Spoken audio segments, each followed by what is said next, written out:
For decades, the Vice Lords and the Gangster Disciples have stood on opposite sides of Chicago's most entrenched street conflicts. Both organizations rank among the 5 largest African-American street gangs in the United States, and their rivalry is rooted not only in territory but in ideology, alliances, and symbolism. Each nation follows its own distinct set of literature and symbols. The Gangster Disciples align with the folk nation, honoring the 6-pointed star, a symbol tied to their historical structure and belief system. The Vice Lords, in contrast, are members of the People Nation, recognizing the 5-pointed star, often referred to as the fin ball, which represents their own code, hierarchy, and principles. Over the years, countless Vice Lord branches and Gangster Disciple sets have clashed across Chicago, but some conflicts have proven especially prolonged and deadly. Today, the focus shifts to the west side of Chicago, where 2 multi-generational alliances, one Vice Lord, the other Gangster Disciple, have been locked in a violent feud for more than a decade. This is the story of the infamous war between K-Town and SaneGang, a conflict marked by retaliation, shifting generations, and an ongoing cycle of violence that has left lasting scars on the surrounding neighborhoods. Before examining the full scope of the K-Town versus SaneGang war, including the homicides and escalating tensions between the 2 alliances, it is necessary to first understand who these groups are individually. What follows is a brief background on each faction, beginning with K-Town. K-Town is a well-known community and neighborhood alliance located on the west side of Chicago, primarily within the North Lawndale area, while also extending into West Garfield Park. The area is made up of over a dozen street organizations, including factions such as the New Breeds, New Life Black Souls, Unknown Vice Lords, and 4 Corner Hustlers. However, the group that will be the main focus in this documentary is the Gangster Disciples. The name K-Town dates back to 1889, following a major expansion of Chicago's city boundaries. This annexation brought in large portions of land west of Pulaski Road, creating an issue with duplicate street names across the city. To solve this, Chicago introduced a naming pattern where streets in this section would all begin with the letter K. This is where names like Keeler, Karloff, Costner, Kamensky, Kildare, Colin, Kenneth, Kedvale, Kilpatrick, Kilbourne, Colmar, Kenton, Keystone, Knox, and Keating originate from, forming what is now widely recognized as K-Town. The original K-Town area that would later become heavily gang-influenced stretched from Cicero Avenue to Pulaski Road and from Kermack Road up to Roosevelt Road, with its reach extending north toward Lake Street into West Garfield Park. From Lake Street all the way back to goddamn Cermak, you know, this all the K. This placed K-Town directly next to the historic Holy City section of North Lawndale, an area long associated with factions of the Vice Lords, including traveling Vice Lords, conservative Vice Lords, and unknown Vice Lords. The presence of the Gangster Disciples in K-Town traces back to the late 1960s, during a time when they were still known as the Supreme Gangsters. This K-Town folk, but I ain't gonna lie, so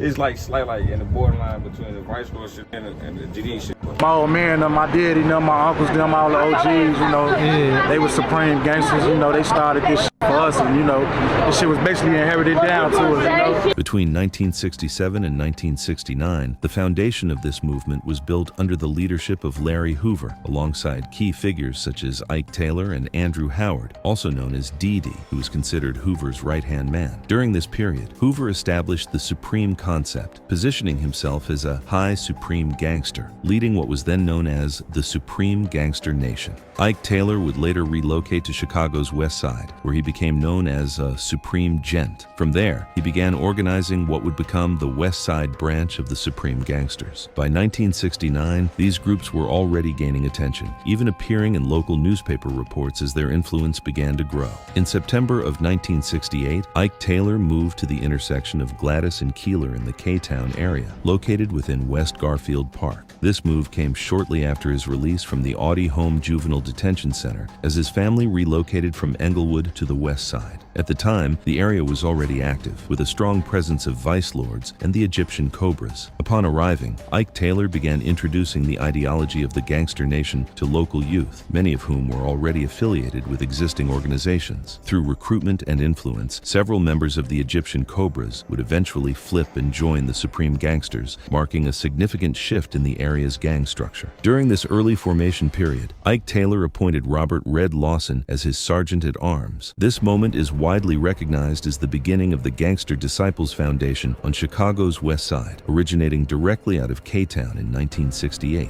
Early members of the West Side Supreme Gangsters included individuals such as Ronald Lawson of Gladys and Keeler, Zachary Robinson, Roscoe Mitchell, also known as Box, Michael Clements, known as Clembo, Charles Weatherspoon, also known as Goon, who was killed by Chicago police in 1971, and Coop Phillips, who resided on the 4100 block of West Gladys Avenue. By the early 1970s, the Supreme Gangsters had rapidly expanded their presence. Their growth was largely driven by violent conflicts with rival groups, including the Black Pimps and the Jive Five. These confrontations resulted in multiple casualties and injuries, ultimately leading to the Supreme Gangsters gaining control over key sections of West Garfield Park, especially areas previously dominated by the Black Pimps. Additional figures who played a role in shaping the K-Town organization and the Gangster Disciples' legacy in the area include individuals known as G-Money and Freddie Lee from Jackson and Kilbourne. Both have since passed, but remain part of the historical foundation tied to the neighborhood's development.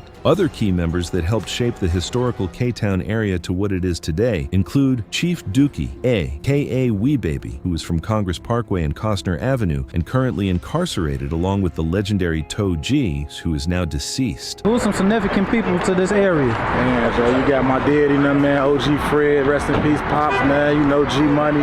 Go back to the G-Shop days, Ike Taylor, man. We got a lot of OGs, a lot of the greats that laid the foundation down for us, you know what I'm saying? We, you know, man, they was Supreme Gangsters before all the GD shit. The Gangster Disciples are widely known as the deepest nation in numbers throughout the K-Town area, with the new breeds often viewed as the second largest presence.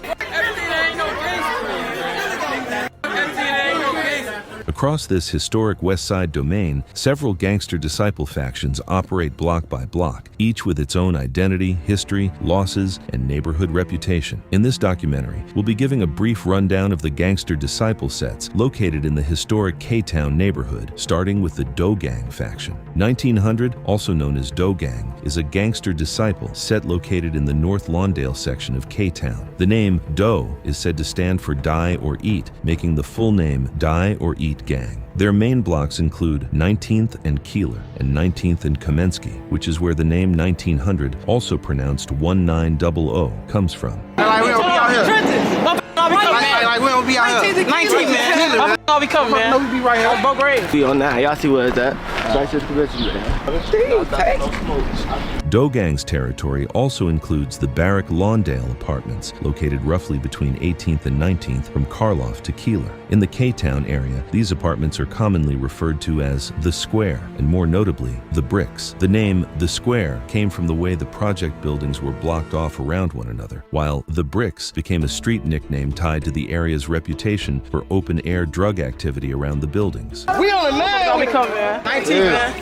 19, man. The Bricks. So wait. We in this project, we call it the Bricks, man. It's called the Square, man, in K-Town. So why they call it the Bricks, though? Cause, man, cause it's like all this shit blocked off. It ain't used to be blocked off though, but it's the project, so they just call it the Bricks, cause they used to sell bricks out this a long time ago. So what was the name of these projects? It's called like the Square. The Square? Yeah. Many members from this area also grew up attending Roswell B. Mason Elementary School, a neighborhood school that served as an early environment where friendships, alliances, and local ties were formed long before street identities fully developed. Doe Gang is also known as Mon Mon World, in honor of fallen member Keeman Deshaun Wheeler, also known as Mon Mon, who was killed on June 17, 2015, during a robbery incident reportedly involving members affiliated with the Danny Mob unknown Vice Lords faction. After his death, Doe Gang members created a hand sign using both hands to form the letter M in honor of Mon Mon, with the middle and ring finger put together while the index and pinky finger are in between. The faction also has a music presence through Nine Boys Entertainment. The name Nine Boys comes from the last number in 1900, representing the 9 in their set identity. Some of Doe Gang's main rappers and artists include Real Boss Remo,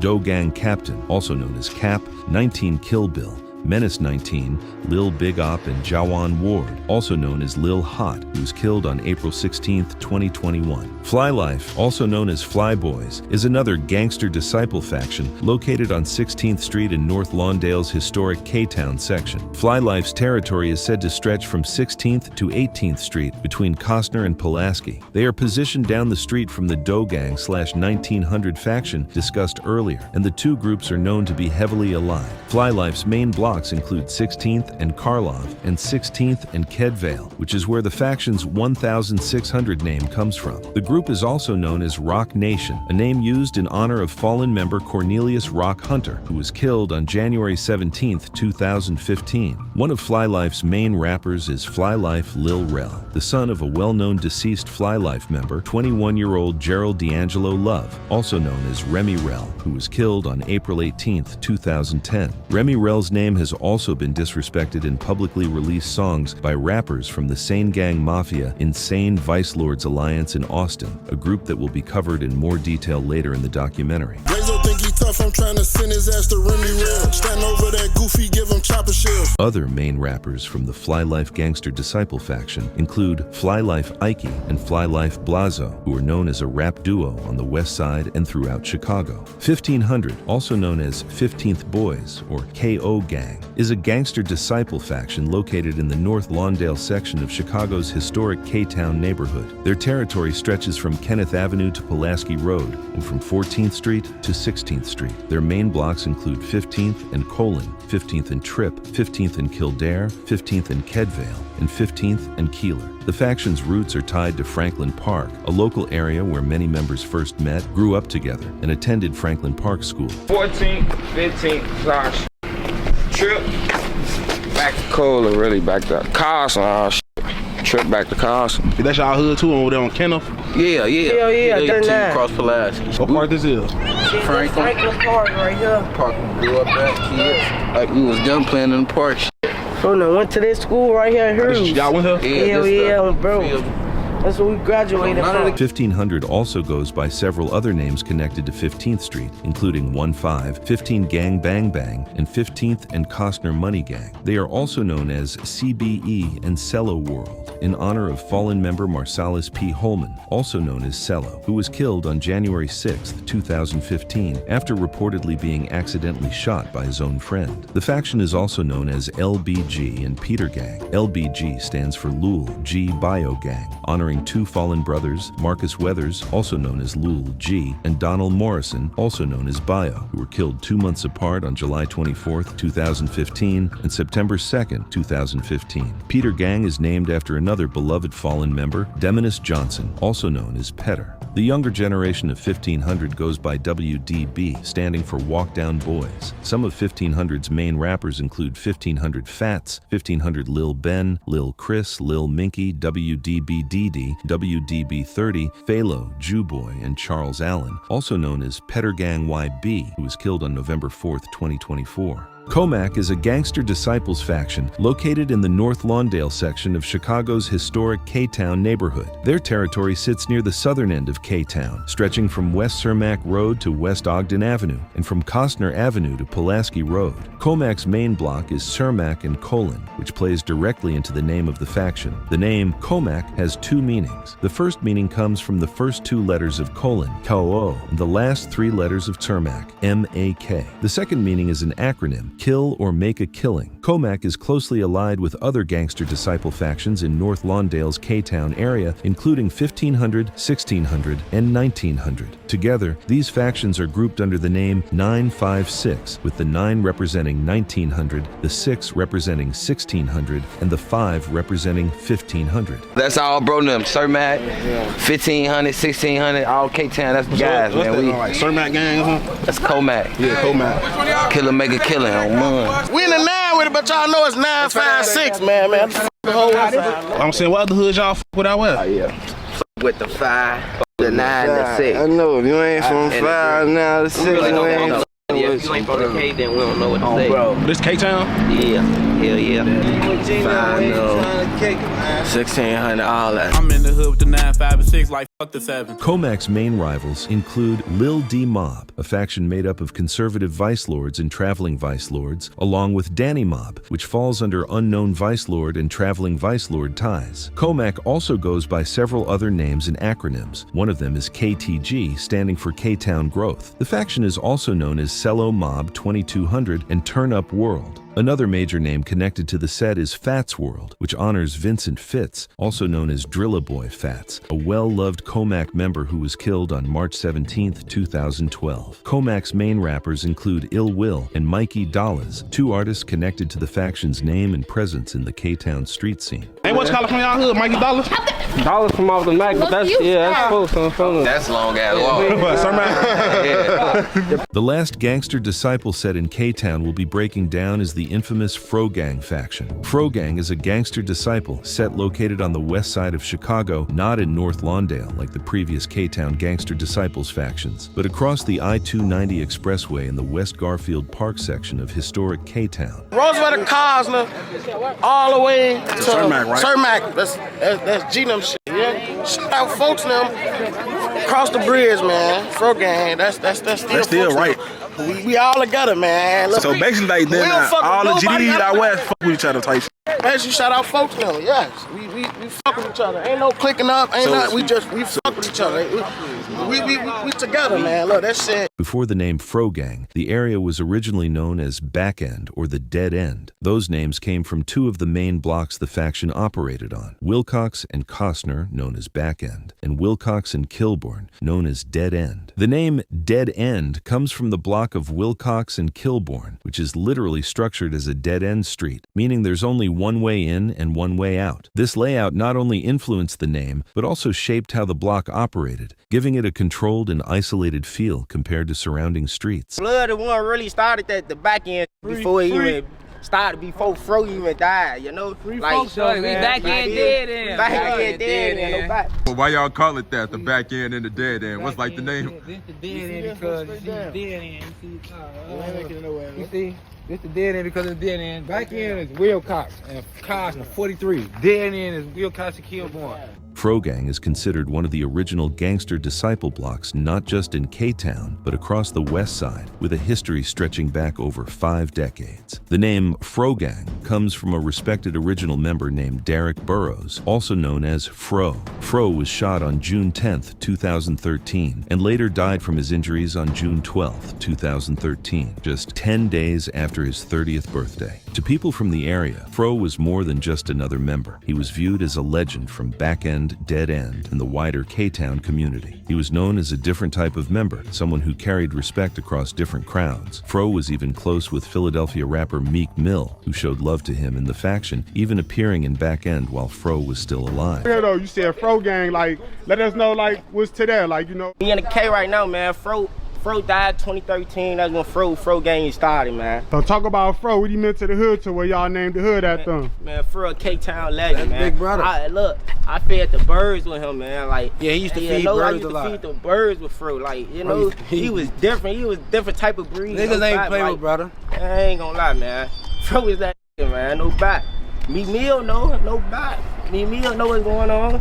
He had videos on YouTube with Lil Snoop, when Lil Snoop was alive. Hey, matter of fact, come here, take that walk right here. Fro Gang's territory is said to stretch from Madison to Adams and from Kenton to Costner, with one of their most notable blocks being Monroe and Costner. Because of the activity and money-making reputation around Monroe and Costner, Fro Gang also became known as Monroe Millionaires. Another name they go by is YBH, which stands for Young Big Homies, a name based on how younger members carried themselves like leaders without needing guidance from older members or outside peers. Fro Gang, YBH, no back. What all that come from? Young big homies. Y'all big homies?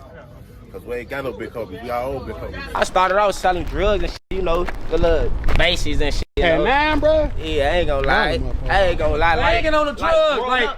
Growing up, I wish I would like overly saved my bread. Man, we like doing them, like really was playing with that shit, like Monroe Millionaires, like this yours. Motherfuckers ain't make that name for nothing, like, you know. Hey, Meek was in our trenches. Meek the only rapper that out there with us for real. All you other rappers, shout out to Joe. So how far would y'all say like the hood stretch? Hood? Yeah. Like far as okay, Fro Gang type shit. Yeah, Fro Gang. Yeah, from Monroe to Wilcox. Adams to real country.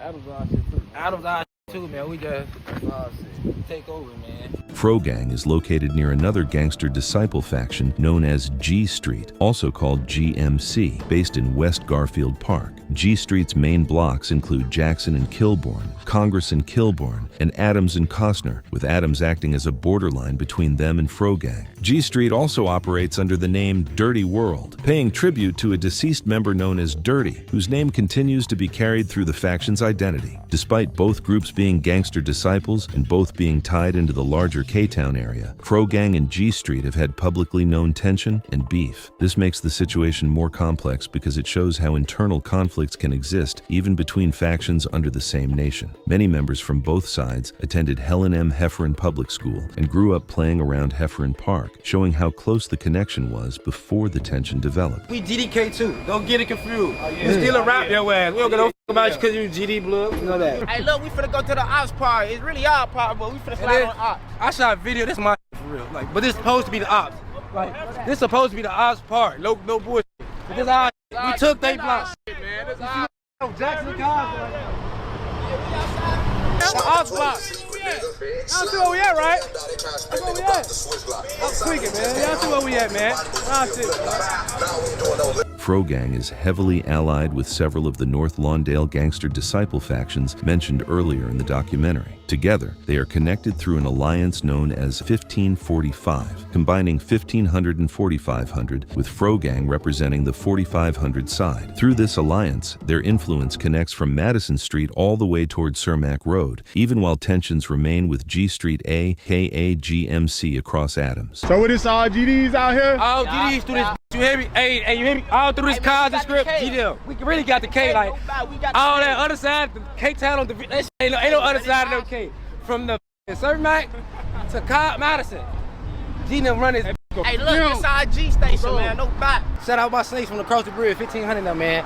Brother, them be your history for real. Shout out to 9-2 and Fly now. You know we Frogang, but we're Fly them coming around, be on that flash. Frogang's known rappers and members connected to music include YBHPD, also known as Roberts Banks, Eric Montgomery Jr., known as Onsite 4500 or Lil E, Romaine Turner, aka Lil G, Herman Tolliver, aka Herbo 2 times, YBH Tucci, YBH Jew, and Chief Row 44, Lil Vert 45, Lil Splash 45. Frogang's main shooters and killers, aside from a few of the rappers, include Frogang D-Glow, EBK Twin, Frogang Tez, and DeMarco Triplet, aka Frogang Newski, who is the biological son of K-Town legend known as Toe G, who we were mentioning earlier in the documentary while discussing about the history of the K-Town gangster disciples. Overall, Frogang stands as one of K-Town's most historic gangster disciple factions. From Back End and Dead End to Monroe Millionaires and YBH, the faction's history is tied to Old West Side GD roots, neighborhood money-making, internal wars, fallen legends, and the long-standing reputation of K-Town. K-Town's main allies include Richway and Ghost Mob, two factions affiliated with the conservative Vice Lords. The alliance between the K-Town gangster disciple factions and the Richway conservative Vice Lords is said to have developed partly through family ties between members from both sides. According to local accounts, a member from the Frogang faction of K-Town and nephew from the Richway faction were biologically related, creating a personal connection that helped strengthen relations between the two groups. Over time, that relationship reportedly contributed to both factions becoming closely allied, despite representing different street organizations on Chicago's West Side. Free nephew, shorty, 700 Ridgeway. Y'all know how we come. Nope.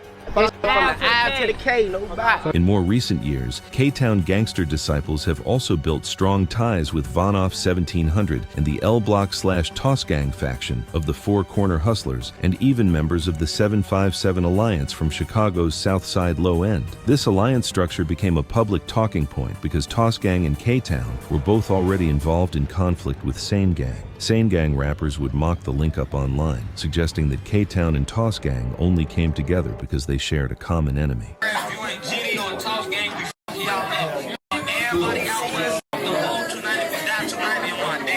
a foe, but I'm locked with the G's. They bounce out and squeeze. I'm sending the folks on hits. Jumped in the car with Ike.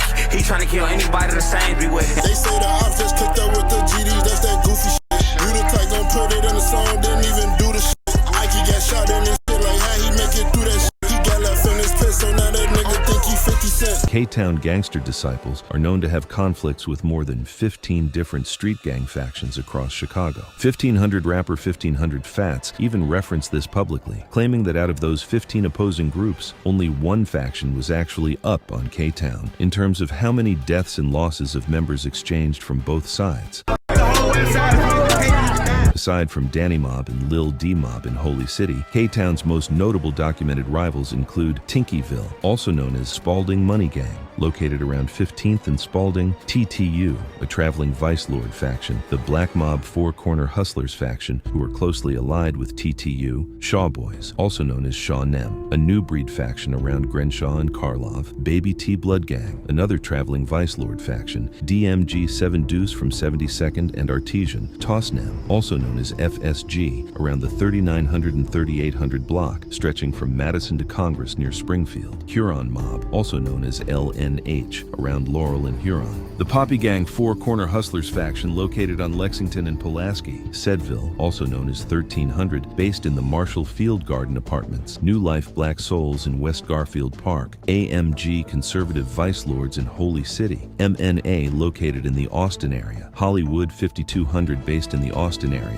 and the wider SaneGang Alliance, also based in Austin. Among all these rivalries, the main focus of this documentary will be the conflict between the K-Town Gangster Disciple factions and the SaneGang Alliance. Long ago, after the end of the infamous conflict between the Allied and Axis powers on September 2, 1945, the west side of Chicago was already beginning to face major changes that would permanently reshape the city's future. In 1940, 5 years prior to the end of World War II, the Chicago City Council approved plans for a local system of superhighways. Traffic congestion had become especially severe throughout the west side, so city planners began construction efforts there first. Officials chose to follow the path of Congress Street due to the long-standing influence of the famous 1909 Plan of Chicago, created by Daniel Burnham and Edward H. Bennett. Within their vision for the city, Burnham and Bennett declared that Congress Street should become Chicago's grand axis, imagining it as a massive boulevard stretching from Grant Park toward a towering civic center at Halsted Street.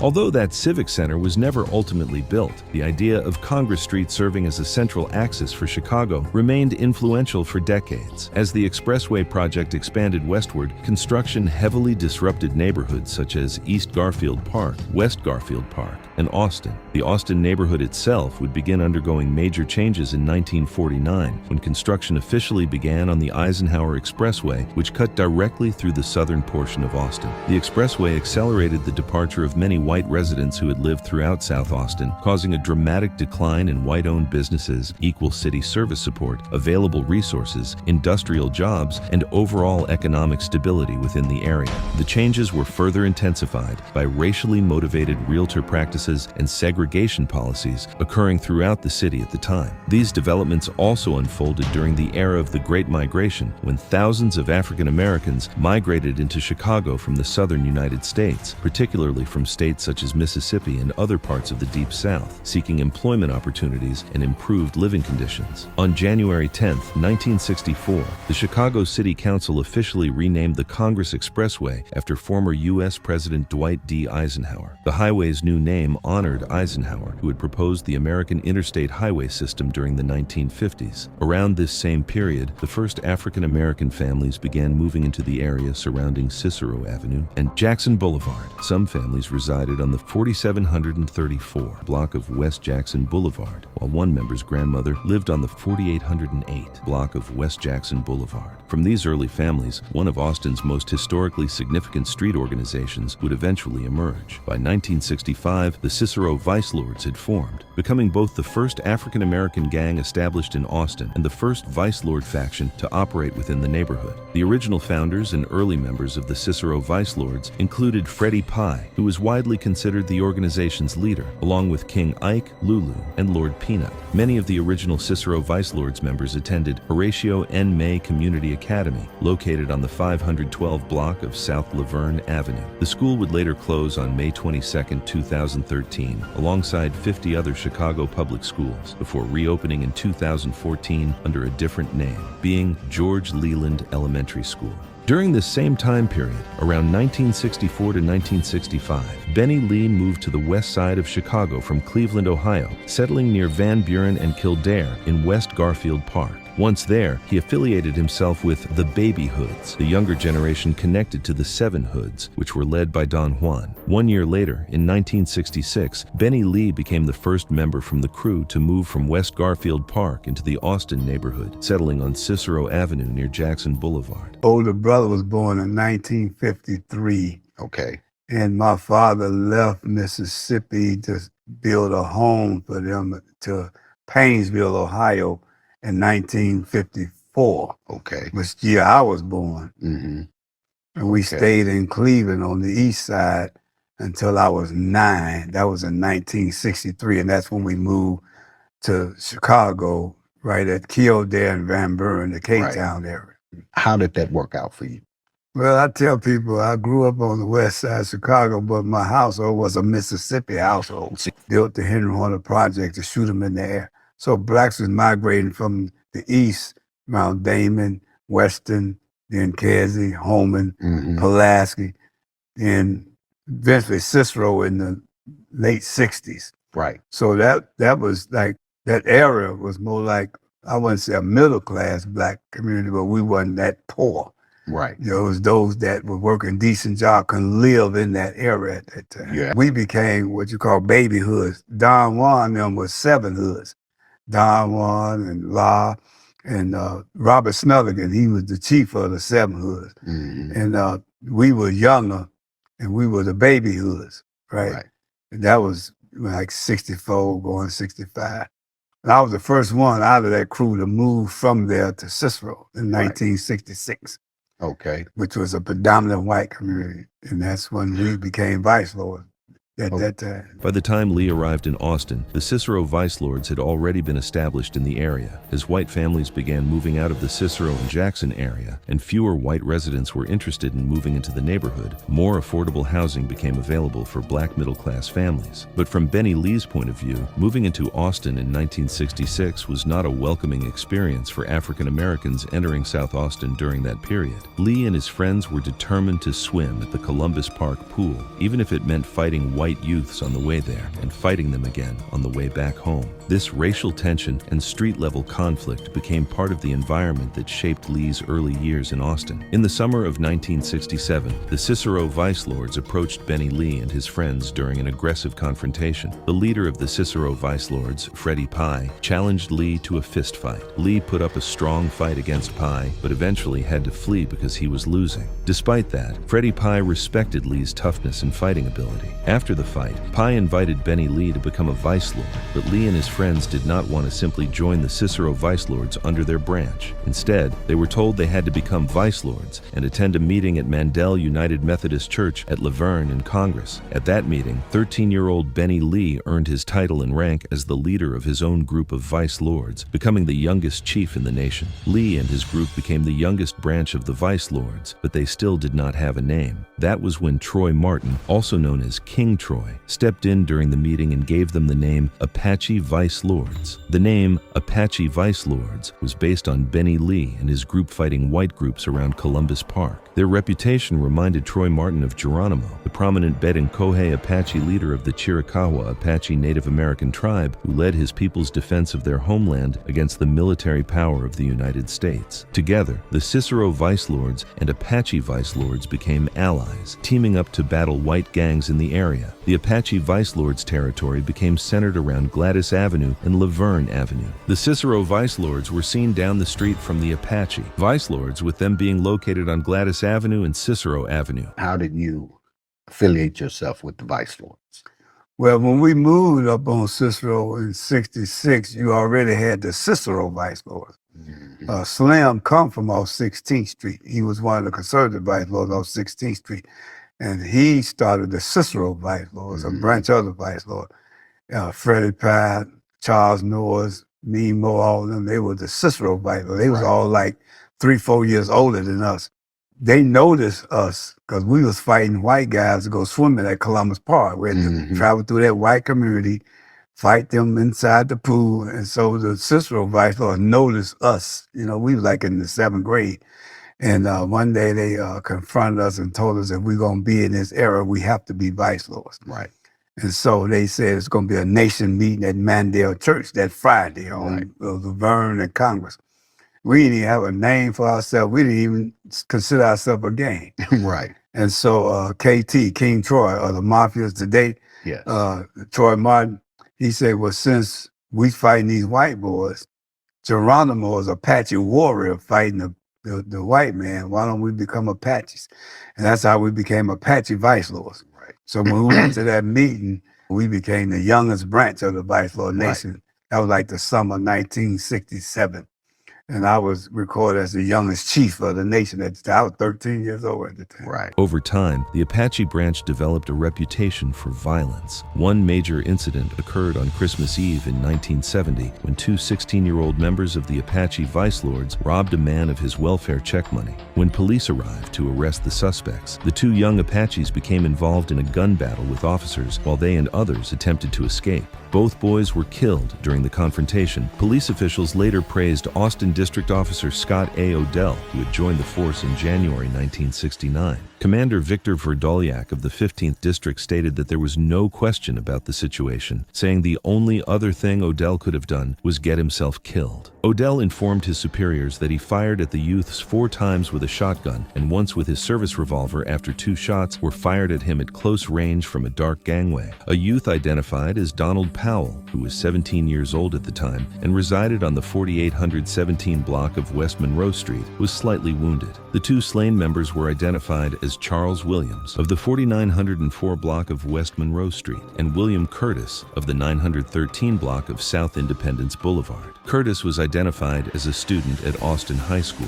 6 other individuals were arrested, including a 15-year-old girl. The gun battle took place at 1:10 a.m. behind the 4823 block of West Adams Street. William Jones, who was 42 years old at the time and lived on the 4503 block of West Washington Street, identified the 2 deceased Apache Vice Lords and 2 of the 6 arrested individuals as the people who, 40 minutes earlier, had robbed him of $121 in an alley behind the 26 Club, a tavern located on the 26 block of South Cicero Avenue. In the gangway, Chicago police recovered a .32 caliber pistol and 2 empty shell casings. The 5 men held on bonds of $10,000 each after their court appearances. Later that same day on Christmas were 17-year-old Vernon Benson of the 4829 block of West Congress Parkway, 18-year-old Johnny Wiggins of the 5038 block of West Adams Street, 17-year-old Derek Benbow of the 4954 block of West Van Buren Street, 17-year-old Bruce Cosby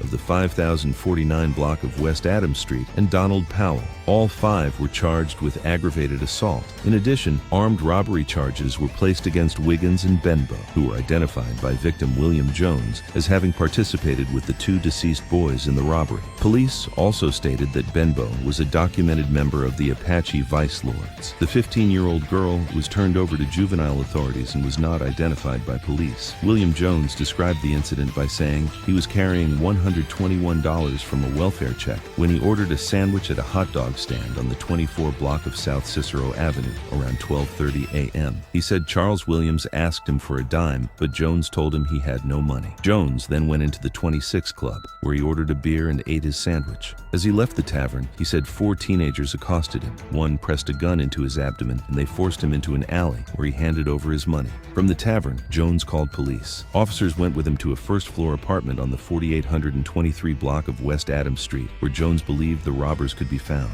Officers Odell and his partner, 24-year-old Alan Koblar, who had also joined the force the previous January, stayed nearby and out of sight as Jones knocked on the door. Derek Benbow answered. Odell and Koblar then called for backup, and officers Michael Ward and William Mann responded. Odell went to the rear entrance of the building, while the other 3 officers went to the apartment. As they knocked on the front door and announced themselves as police, the teenagers inside began scrambling to escape, with some dropping from a window into the gangway 10 feet below. That was when shots were fired at Odell. He returned fire toward the area where he saw the gun flashes. Everyone inside the apartment was eventually arrested. Odell later said he could see nothing except the flashes from the gunfire. He stated that he dropped to the ground and fired toward the flashes, adding that he did not even know he had hit anyone until the incident was over. Later, Raymond O'Malley, acting deputy police superintendent, congratulated Odell. After setting bond for the 5 arrested individuals, Judge John F. Heckinger of Violence Court continued the charges against them to January 27, 1971.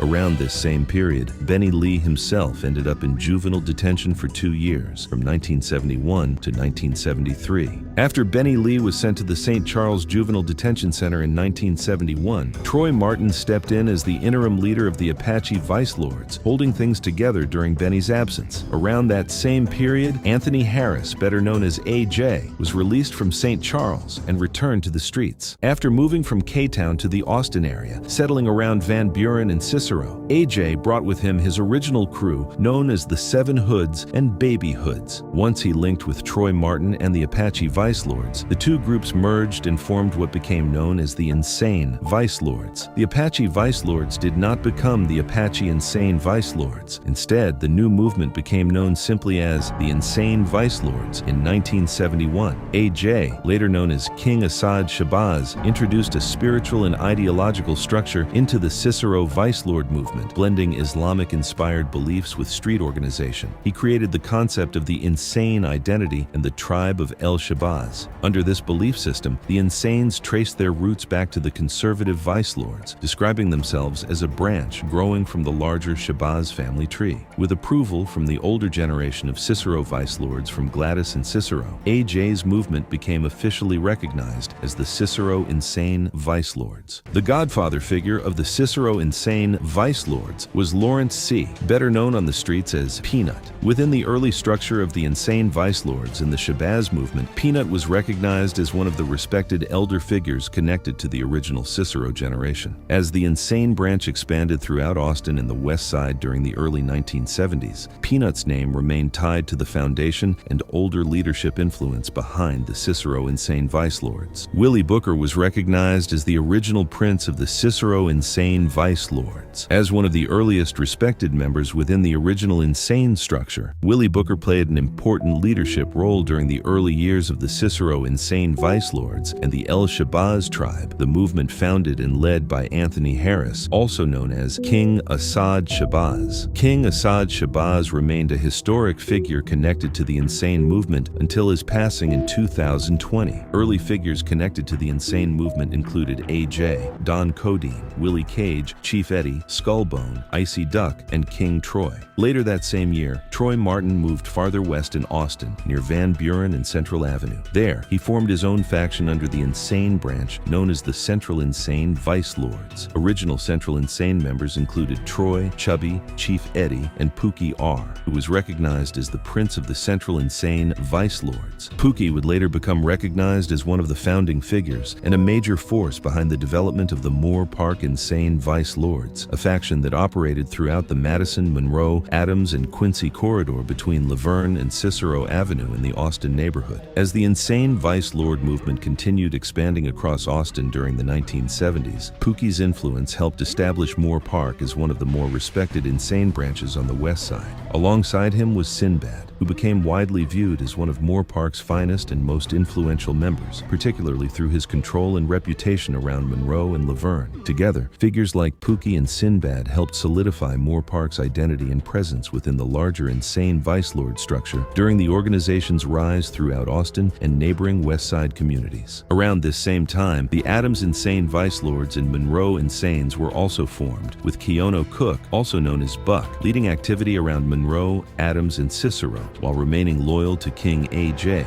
also known as Assad. By the mid-1970s, another major development took place when the Imperial Vice Lords, originally known as the Imperial Chaplains, moved into the central section of Austin around Chicago Avenue and Austin Boulevard. By 1975, they merged with what remained of the Insane Vice Lords in that area, creating what became known as the Imperial Insane Vice Lords. In 1972, a second generation of Cicero Vice Lords began gathering around Cicero and Congress. Many of these young members lived in the Courtway building, which once stood near that corner. Their leader was 17-year-old Eddie Richardson, also known as High Neef, a former Black Souls member and the brother of Pookie from the Central Insanes. His second in command was Carmen Tate, also known as Redman. This group became known as the Undertaker Vice Lords. According to street history, the name came from an initiation ritual where younger recruits were required to throw rocks through the windows of the Fountain Jordan Shepherd funeral home, forcing them to stare at a dead body and confront death directly.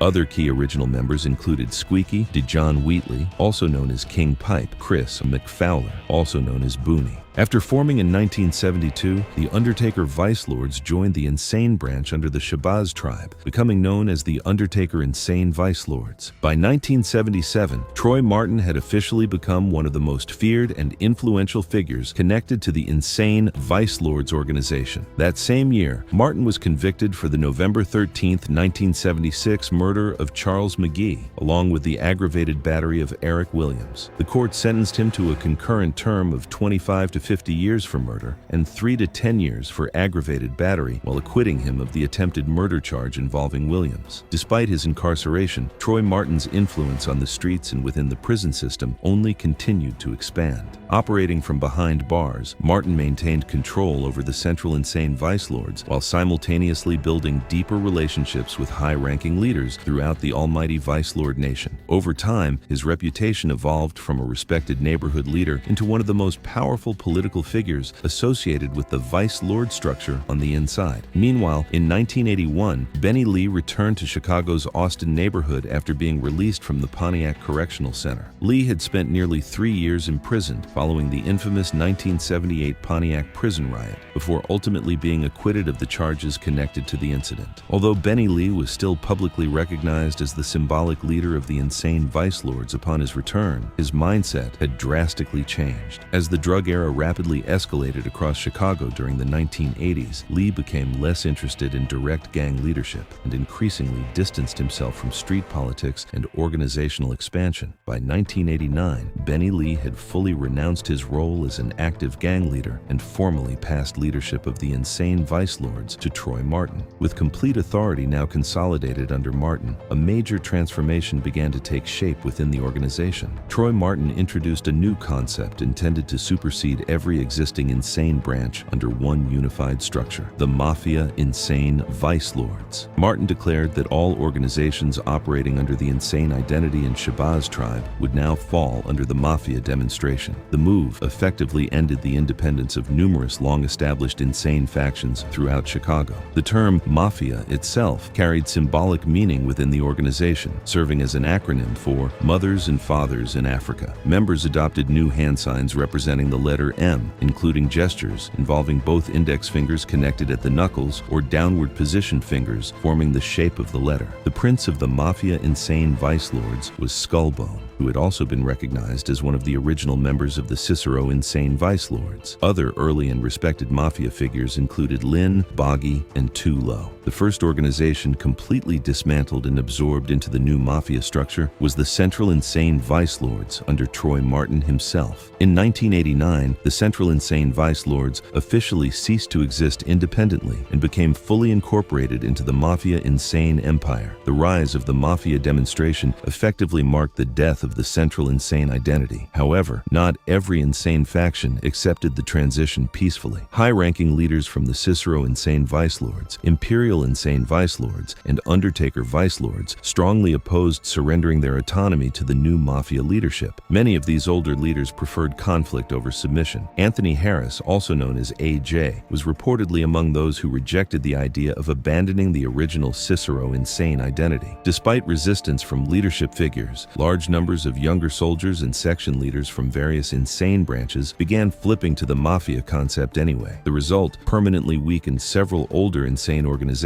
and severely damaged their long-term recruitment bases. The Imperial Insane Vice Lords experienced similar internal fractures. Although their leadership initially rejected the Mafia movement, numerous members eventually crossed over, and over time, much of the Imperial Insane territory became dominated by Mafia Insane Vice Lords due to constant defections. Between 1989 and 1992, the Mafia concept rapidly expanded throughout Chicago streets and correctional institutions alike. By 1992, the new organizational structure had become fully recognized and enforced throughout many Vice Lord circles. As more sections fell in line with the prison-issued leadership directives, the remaining traditional Insane Vice Lord branches continued shrinking in both numbers and territorial influence. Much of the eventual Mafia Insane Vice Lord territory had originally been built and controlled by Insane Vice Lord factions throughout the 1970s and 1980s. Entire neighborhoods and suburban sections that once operated under independent Insane banners gradually flipped into the Mafia structure, causing the older Insane legacy to become absorbed into the expanding Mafia empire. One of the the earliest notable flips occurred at the 4120 South Prairie Avenue buildings, commonly known as the Lonely Buildings, located near 41st and Prairie. Originally controlled by insane vice lords, the section officially flipped to Mafia insane vice lords in 1989 after a highly respected Mafia member known as Nose reportedly came into the projects and established the new demonstration there. Resistance against the Mafia movement also intensified conflicts across Chicago. Eddie Richardson, also known as High Neef, who was recognized as a major leader within the Undertaker Cicero vice lords, refused to submit his organization to Mafia authority. Rather than joining the new structure, the Undertakers distanced themselves even further from the insane concepts altogether and began operating simply as the Undertaker vice lords. Their refusal triggered violent tensions between the Undertakers and Mafia insane vice lords, eventually leading the Undertakers to develop strong alliances with the Four Corner Hustlers against the growing Mafia influence. As the Mafia demonstration expanded during the early 1990s, its influence reportedly spread beyond former insane branches. Sections connected to renegade vice lords and even some conservative vice lord factions were allegedly persuaded or pressured into flipping to the Mafia identity as well. Through prison influence, neighborhood recruitment, and organizational expansion, the Mafia insane vice lords eventually developed into one of the largest and most influential vice lord demonstrations operating throughout Chicago and in various cities across the country. The original headquarters and motherland of the Mafia insane vice lords was established in 1992 on the North Avenue section of Austin. This territory became known as Death Row, centered around North Avenue from Austin Boulevard to Lockwood Avenue, with the broader area stretching from Bloomingdale to Hirsch. Death Row was divided by Central Avenue, creating two historic sides, the Rough Riders on the west side and L-Town on the east side. Together, these two Mafia insane vice lord factions built one of the most recognized strongholds in Austin. The neighborhood also adopted the concept of Six Foe, a reference to Illinois Route 64, which runs along North Avenue.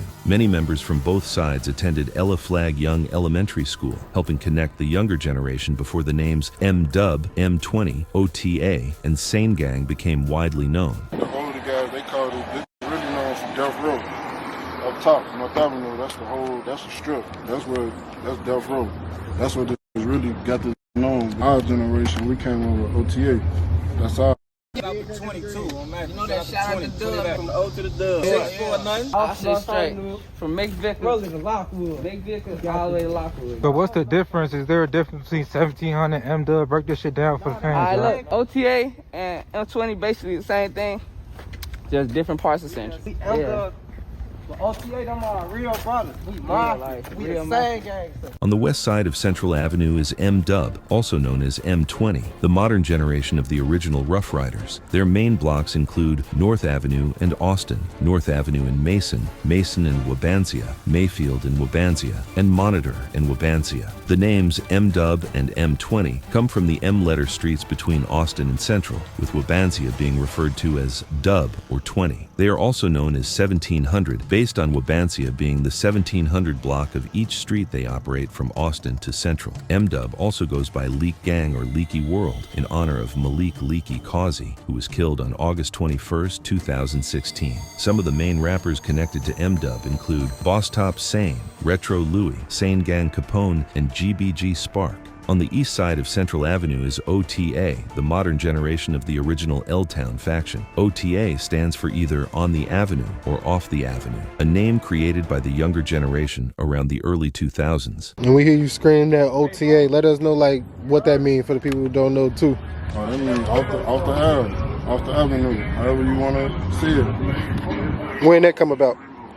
That came about 2011, 2012, yeah, like 20, I say like 2012. Their main blocks include Lemoyne and Linder, Lemoyne and Lotus, Lemoyne and Luna, North Avenue and Laurel, North Avenue and Luna, Hirsch and Pine, and Lotus and Wabansia. Lotus and Wabansia is also where the name LWG, meaning Lotus Wabansia Gang, comes from. The name L-Town came from the territory running from Central to Lockwood, where most of the streets begin with the letter L, with Pine being one of the exceptions. OTA also goes by Gaga World in honor of Lazarick Gaga Webster, who died at 14 years old in an arson on June 16, 2007. They are also known as Marshall World and Jock City, honoring Marshall Fields Hall and Jacques Jock Williams, Williams, who were killed 1 year apart in 2013 and 2014. Some of OTA's main rappers include Keontae Williams, known as OTA Wu, also known as Bankroll Shorty, Andrew Robertson, also known as Money Hungry 7 Ways, Zernardo Tate, aka Zed Money, Vernard Glover Jr., aka Shotaboy 33, Queejuan Waters, also known in the streets as SaneGang Lil,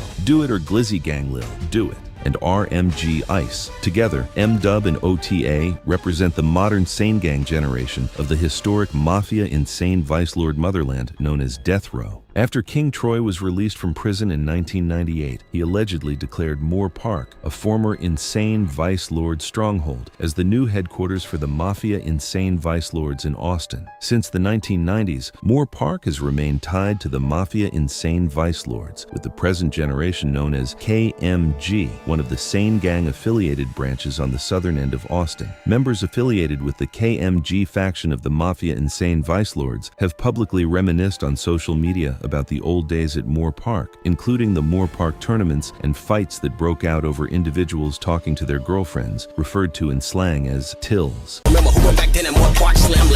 KMG, also known as Ken's World or Ken Gang, stands for Ken Money Gang in honor of Leroy Kenneth Robinson Jr., better known as Ken Sane, who died on November 14, 2014 from a self-inflicted gunshot wound. Before the name KMG became widely used, the faction was originally known as LA or LA Gang, a name taken from one of its main blocks, Laverne and Adams. KMG's territory is generally described as stretching from Monroe to Quincy and Leamington to Cicero, with key blocks around Laverne and Adams and Monroe and Cicero. KMG also goes by TTG, meaning Tutu Gang, in honor of Martin Duncan, also known as Tutu, who was killed on April 25, 2018. His death would later become connected to a separate conflict involving a four-corner hustlers faction, a subject that will be covered in another documentary. KMG, TTG, SaneGang to the death of me. Shout out Tutu Gang, let a nigga mention Tutu name, that's a stupid bang. North of KMG and Moore Park is LMG, another Mafia insane vice lords faction connected to the SaneGang Alliance. LMG's territory is described as ranging from Lake Street to Washington and from Laverne to Cicero, with main blocks including LaPorte and West End, Laverne and West End, Fulton and LaPorte, and Washington and Lamont. LMG is commonly interpreted as Laverne, LaPorte, Lamont, or La Crosse Money Gang, based on the L-named streets within its area. The faction also goes by LCG, meaning Layman Cash Gang,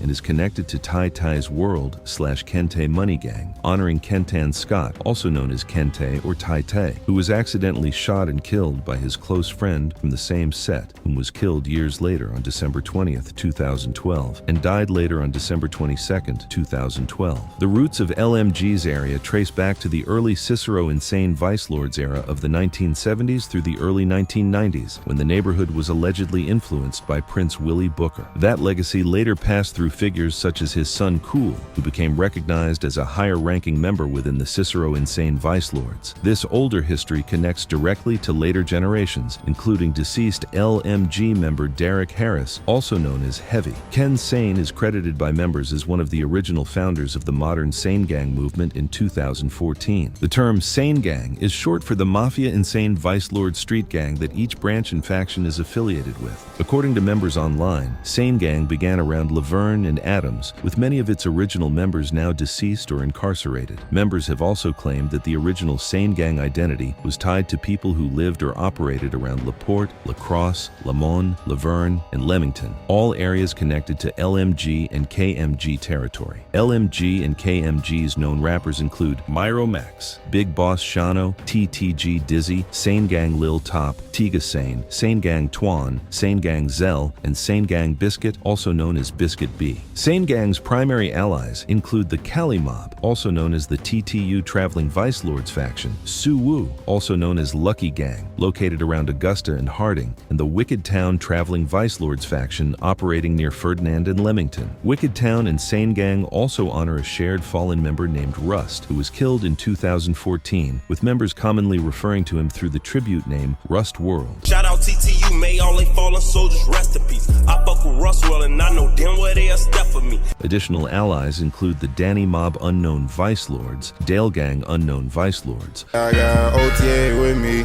got Danny Mob with me. Along with Dale Gang, SaneGang is also allied with the Chester Mob, also known as Navy Gang, or J-Dub Traveling Vice Lords faction, Hollywood 5200 Four Corner Hustlers, the MNA Body Snatcher faction of the Four Corner Hustlers, and the Black Mob Four Corner Hustlers faction. Y'all super cool with Impact Gang too, or nah? Yeah, that's bro known. That's bro known. Black Mob known. SaneGang's main rivals include the KP Gang Unknown Vice Lords faction, C4 Mob, also known as 1-7, located around Wabansia and Luna, the jungle near Adams and Levitt, Toss Gang, also known as L Block, operating around North Avenue in Limington, DCG, also known as Jack Boys, near Potomac and Mayfield, and 2 Feet Gang, also referred to as the Alley Boys. Other enemies include Hood Rich Young Money, also known as Snatch Nem, operating from North Avenue to Madison Street, YFN, also known as LEC, affiliated with the Sniper branch of the Four Corner Hustlers, Waller Money Gang, also known as 2 Turnt Gang, around Washington and Waller, Trench Mob, also known as TMB Bankroll, near Madison and Mason, Low Block around Van Buren and Lotus, the MOF Four Corner Hustlers faction near Ferdinand and Laverne, the 757 Alliance from the Low End area, Beam Team, also known as 1200, near Roosevelt and Lawndale, Bankroll, also known as Double R or 12th Street, near Roosevelt and Richmond, and the broader K-Town Gangster Disciples Alliance, whose conflict with the SaneGang Mafia and Sane Vice Lords will be discussed further later on. SaneGang's main shooters and killers include Hajwan Hentz, aka Haywire, who claims both OTA and KMG, J-Dot and Dizzy, who both claim KMG. He a skit, he think Dreads make him savage, then he capping. J-Dot and Dizzy got fades, and I know they bout that action, and I know they get it bustin', and I know you ain't gonna touch them. They'll take what you own, so they ain't gotta do no hustling. Samaj Ratliff, aka 23 from KMG, Orlando Wade, aka OTA Chucky, Lil Glow from M-Dub, Baby Sane from M-Dub, Tino from KMG, aka TTG, Trell Jones, aka T-Wick from M-Dub, OTA Stupid Glocky, SaneGang Scooby from KMG, J-Sane aka Big Mafia from M-Dub, M-Dub Bay Jean, Glizzy Gang Lil Black and Lil Buck from OTA, Quandell Washington, aka Sosa from KMG, Spark from M-Dub, Jew Glow from M-Dub, Javon Almond, aka JR from KMG, SaneGang Fox from KMG, Demario Brown,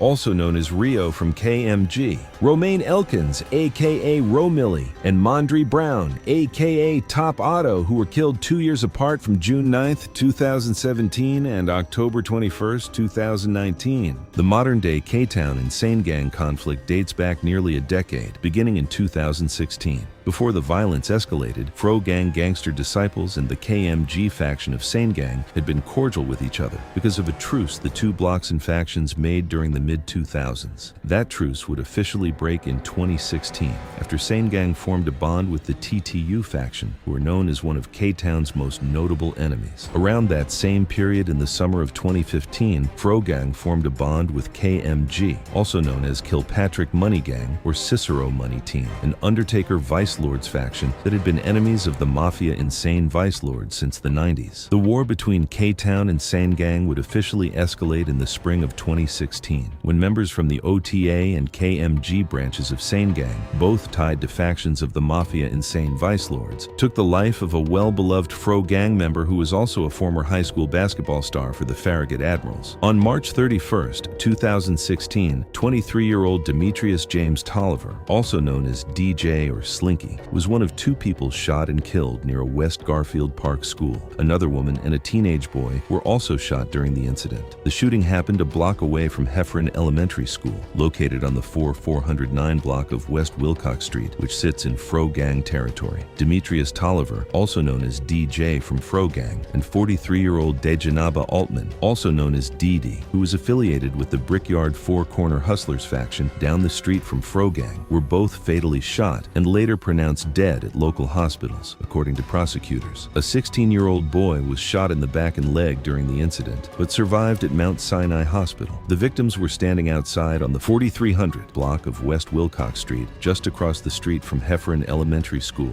around 4:04 p.m. when Hajwan Hentz, also known as Haywire from OTA, and 3 other SaneGang members from KMG and OTA got out of a van and opened fire, according to police. Dejanaba Altman, also known as DD, suffered multiple gunshot wounds and was taken to Stroger Hospital, where she was pronounced dead at 4:40 p.m., authorities said. She resided on the 1800 block of South Austin Boulevard in in Cicero. Police were not certain whether Didi was with DJ or simply passing by at the time. 23-year-old DJ fell to the ground next to his own car. His mother, Carlin Pates, who was inside at the time, heard the shots and identified her son as one of the victims. She said she looked down and saw him roll from under his car. DJ's father helped sit him up as DJ coughed blood onto his shirt while his father tried to lift him. His mother described what her son was going through by putting her hand to her mouth and drawing it down toward her belly, showing how he was coughing. One of the last things she heard DJ say was, "Dad, I got hit." DJ, who lived on the same block where the shooting happened, was shot in the abdomen and taken to Mount Sinai Hospital, where he was pronounced deceased at 4:57 p.m., according to the Cook County Medical Examiner's office. A 12-year-old boy ran fast and hard from Heffron Elementary School toward his home a block away in the West Garfield Park neighborhood on the west side. His mother ran toward the school from their home on Adams Street. They met in the alley at 4:24 p.m. The boy was sweaty and out of breath. He told his mother they were shooting. She sent him home and continued walking toward her son's school, where police and detectives had gathered around 30 shell casings and bloody clothing in the 4300 block of West Wilcox Street. Several witnesses to the murders saw the gunmen fire at the 3 victims and others who were standing outside, just across the street from Heffron Elementary School, authorities said. Multiple witnesses recalled the shooters getting out of a white van with a rusty back, prosecutors said. Police later found that same van abandoned with its steering column peeled several hours later in the 5000 block of West Jackson Boulevard. Police learned the van had been reported stolen to Cicero police earlier that day, Santini said. The school was placed on lockdown until police surrounded the scene. The school locked the children inside. Officers parked down the block near the school on the safe passage route, heard the gunfire, and drove toward the victims. Seconds after the shooting, they asked dispatchers to send ambulances. Before his death, DJ played for the Farragut Admirals basketball team. He was known as a prospect and one of the biggest risers in the public league. He was considered the heart and soul of a Farragut squad that turned heads all year. DJ averaged a high school career total of 19 points per game, 10 rebounds per game, 5 assists per game, 3 blocks per game, and 3 steals per game. His playing style was described as versatile, relentless, and unselfish. He was also considered one of the top defensive players in the city and one of the absolute toughest kids. Tolliver filled every column of the stat sheet and helped lead the Admirals to a sectional title, proving he was more than just a name. He was a winner.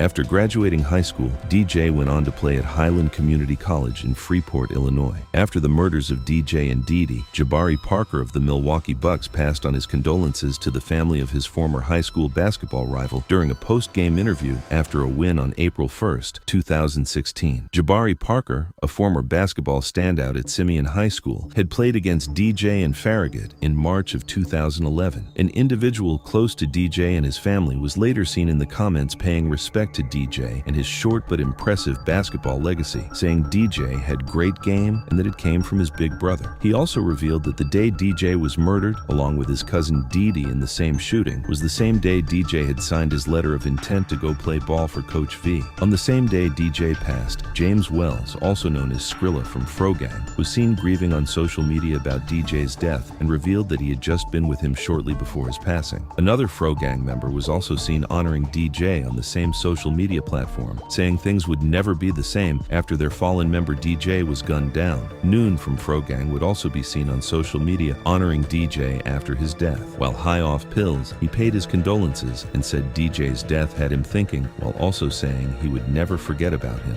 DJ was from the area and was actively hanging with Frogang prior to his death. He was very close with many of the original members and always hung out with them in the hood. Frogang also referred to DJ as Future Hendrix because he looked like and resembled the Atlanta rapper Future Hendrix, also known simply as Future. After DJ's death, many Frogang members were casually seen disrespecting the Mafia Insane Vice Lord's hand symbol by reversing and flipping their 2 knuckles on both index fingers together, making the letter M that the Mafia's form look flipped and reversed. They would even create a handshake using that same symbol, with 2 individuals holding both index fingers and knuckles together while reversing the letter M for Mafia. Frogang rapper YBHPD would also be seen disrespecting the OTA faction on Facebook after they took the life of DJ, referring to them as booty bandits. DJ's legacy would forever carry on in the history of Frogang, and he remains forever honored by his entire hood. Dee Dee was also the mother of a fallen member from the MNA body snatcher Four Corner Hustlers faction named Ramil McCall Jr., also known as Nook, who was killed exactly 1 year after his mother Dee Dee on March 30th, 2017.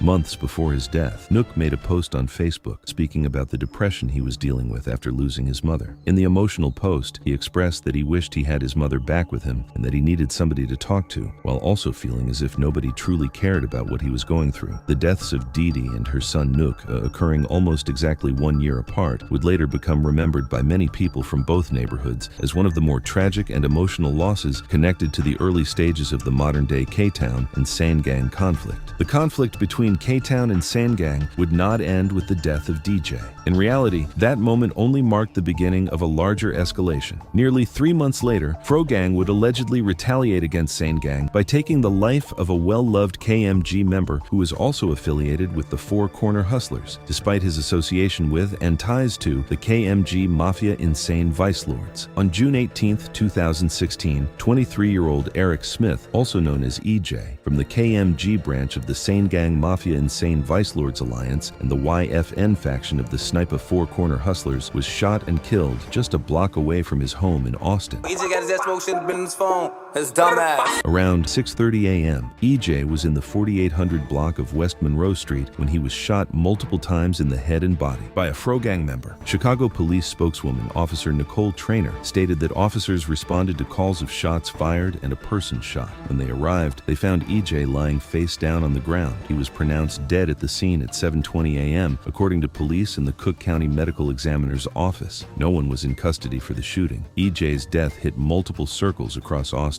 Although he was tied to KMG and SaneGang, he was also known for his affiliation with the insane branch of the Four Corner Hustlers, fallen Sniper/YFN affiliate. Charles Green, also known as Lee Foe, would make a Facebook post about EJ 1 week after his death, praying to the Lord and Jesus Christ for his wrongs while paying respects to EJ. EJ was especially close with Haywire and Scotty from OTA during the period when the SaneGang Alliance was beginning to build and expand through North Avenue, connecting the M-Dub and OTA Mafia Insane Vice Lords factions. OTA Chucky would also pay tribute to EJ in 2024, 5 days before Father's Day, saying he no longer liked the holiday. He compared their bond to famous duos like Shaq and Kobe, Scooby and Shaggy, Yao Ming and Tracy McGrady, and Pinky and the Brain. Rio from KMG would honor EJ on his birthday in 2017, 1 year after his passing, stating that EJ was the only member of the insane Four Corner Hustlers branch he personally knew and had love for as an affiliate of the Four Corner Hustlers. Many others across Austin also paid tribute to EJ, referring to him as Drop City, while honoring his death date, legacy, and reputation as a Four Corner Hustler member. EJ was remembered as a respected and well-loved figure throughout the Austin neighborhood. He was also known as a moneymaker, and his death became another major turning point in the growing conflict between K-Town and SaneGang. SaneGang would respond to Frogang in less than a week. Only 5 days after the murder of EJ, tensions between the two sides would continue escalating deeper into violence. One day before SaneGang would allegedly retaliate against Frogang and K-Town on June 22, 2016, Rio was seen paying his respects to EJ in an emotional yet angry manner on social media, while also reassuring him that SaneGang had his back and that his death would not go unanswered. Only 1 day after Rio's post, SaneGang would allegedly strike back against Frogang inside their own neighborhood on the west side. On June 23, 2016, 16-year-old Trevin Rice Parker, better known as Crunch from the Frogang faction of the Gangster disciples, was shot to death in the West Garfield Park neighborhood. According to Chicago police and the Cook County Medical Examiner's office, officers were responding to reports of shots fired during what was believed to be a shootout involving members affiliated with the KMG and OTA branches of the SaneGang Mafia Insane Vice Lords Alliance and members of the Frogang Gangster disciples faction. When officers arrived around 10 p.m. in the 4400 block of West Wilcox Street, they discovered Crunch suffering from multiple gunshot wounds to the head and abdomen. Rapper Eric Montgomery Jr., known at the time as Lil E or Stupid E and later as Onsite, reacted to the news of Crunch being shot in disbelief. In a Facebook post, he encouraged Crunch to stay strong and keep fighting. Noon from Frogang was seen in the comments talking with Onsite, swearing on his fallen friend Fro, who the gang is named after, that the situation did not feel real. Fallen Frogang member Jason Harvey, also known as Glow or Mooka, was seen in the comments as well, expressing anger and disbelief. A relative close to Frogang attempted to calm everyone down, telling them that Crunch would pull through. Unfortunately, Crunch would later succumb to his injuries and pass away the following day. Authorities stated that Travell Crunch Parker, who lived on the 1800 block of South Kedzie Avenue, was transported to Mount Sinai Hospital in critical condition. Despite medical efforts, he would later be pronounced dead at 11:26 a.m. on Friday morning, June 24, 2016. That same Friday following Crunch's death, Hajwan Haywire, hence from the OTA and KMG factions of the Mafia insane vice lords, was seen publicly honoring EJ once again, who was allegedly gunned down by Frogang, following the retaliatory shooting that had just taken place the night before. After the passing of Crunch, Frogang would begin honoring him heavily throughout the neighborhood and across social media. Members of the set would adopt a new hand symbol by forming the letter C with all 5 fingers, representing the first letter of Crunch's street name. Along with the new hand sign, slogans such as "C's up for Crunch" would begin circulating throughout the hood in his memory. Noon from Frogang was reportedly devastated after hearing about Crunch's death and openly expressed that he could not believe what had happened. Crunch was considered one of Noon's closest friends and right-hand men from the same set. The two reportedly grew up together alongside King Cornell as a close trio and attended Heffron Elementary School together during their childhood years. Noon would later state publicly that things would never be the same without Crunch around.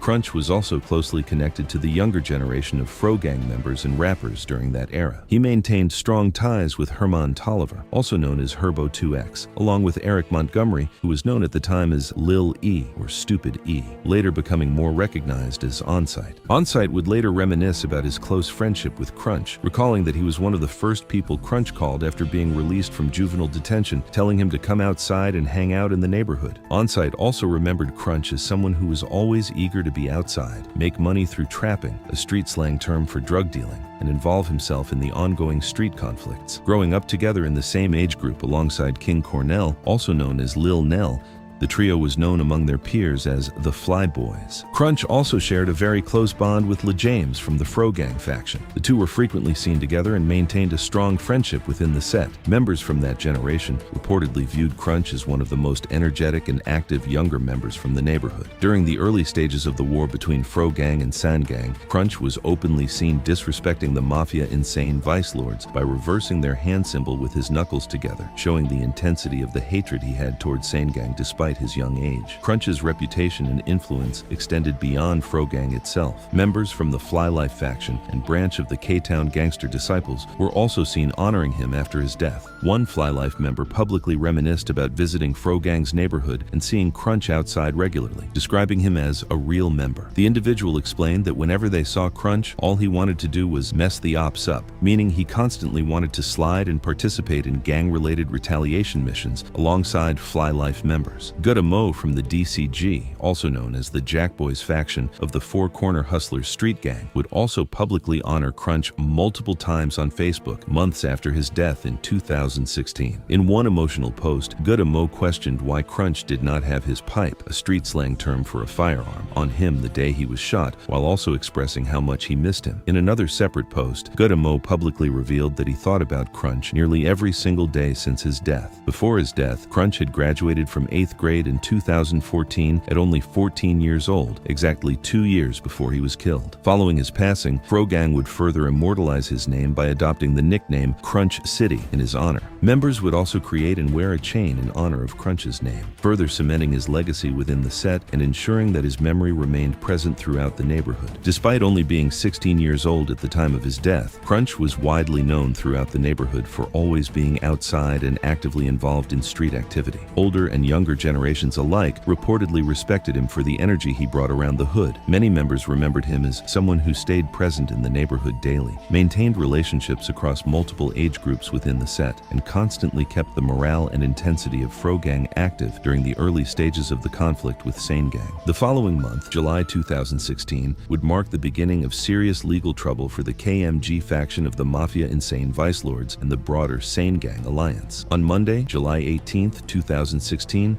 Hajuan Hentz, also known as Hey Hey or Haywire, who was affiliated with the OTA and KMG factions, was arrested after allegedly attempting to flee from police on the first block of South Leamington Avenue, inside territory controlled by KMG. Authorities said Hentz ran toward a nearby house before being taken into custody. One day later, on Tuesday, July 19, 2016, Hentz was charged in court with a double homicide and ordered held without bond. The charges stemmed from the deadly March 31, 2016 shooting in West Garfield Park that claimed the lives of 23-year-old Demetrius D.J. Tolliver, a former Farragut Admirals basketball player affiliated with the Fro-Gang Gangster Disciples faction, and 43-year-old Dejanaba D.D. Altman from Brickyard. Although Hentz was only 17 at the time, he was charged as an adult with first-degree murder. Prosecutors alleged that Hentz, who they identified as a member of the Hob Mob faction of the traveling Vice Lords, while also being tied to the KMG and OTA Mafia Insane Vice Lord factions, was one of 4 armed individuals who jumped out of a stolen white van on the 4300 block of West Wilcox Street and opened fire on a group of people. DJ and Didi were fatally struck and later pronounced dead at local hospitals. A 16-year-old boy was also shot in the back but survived.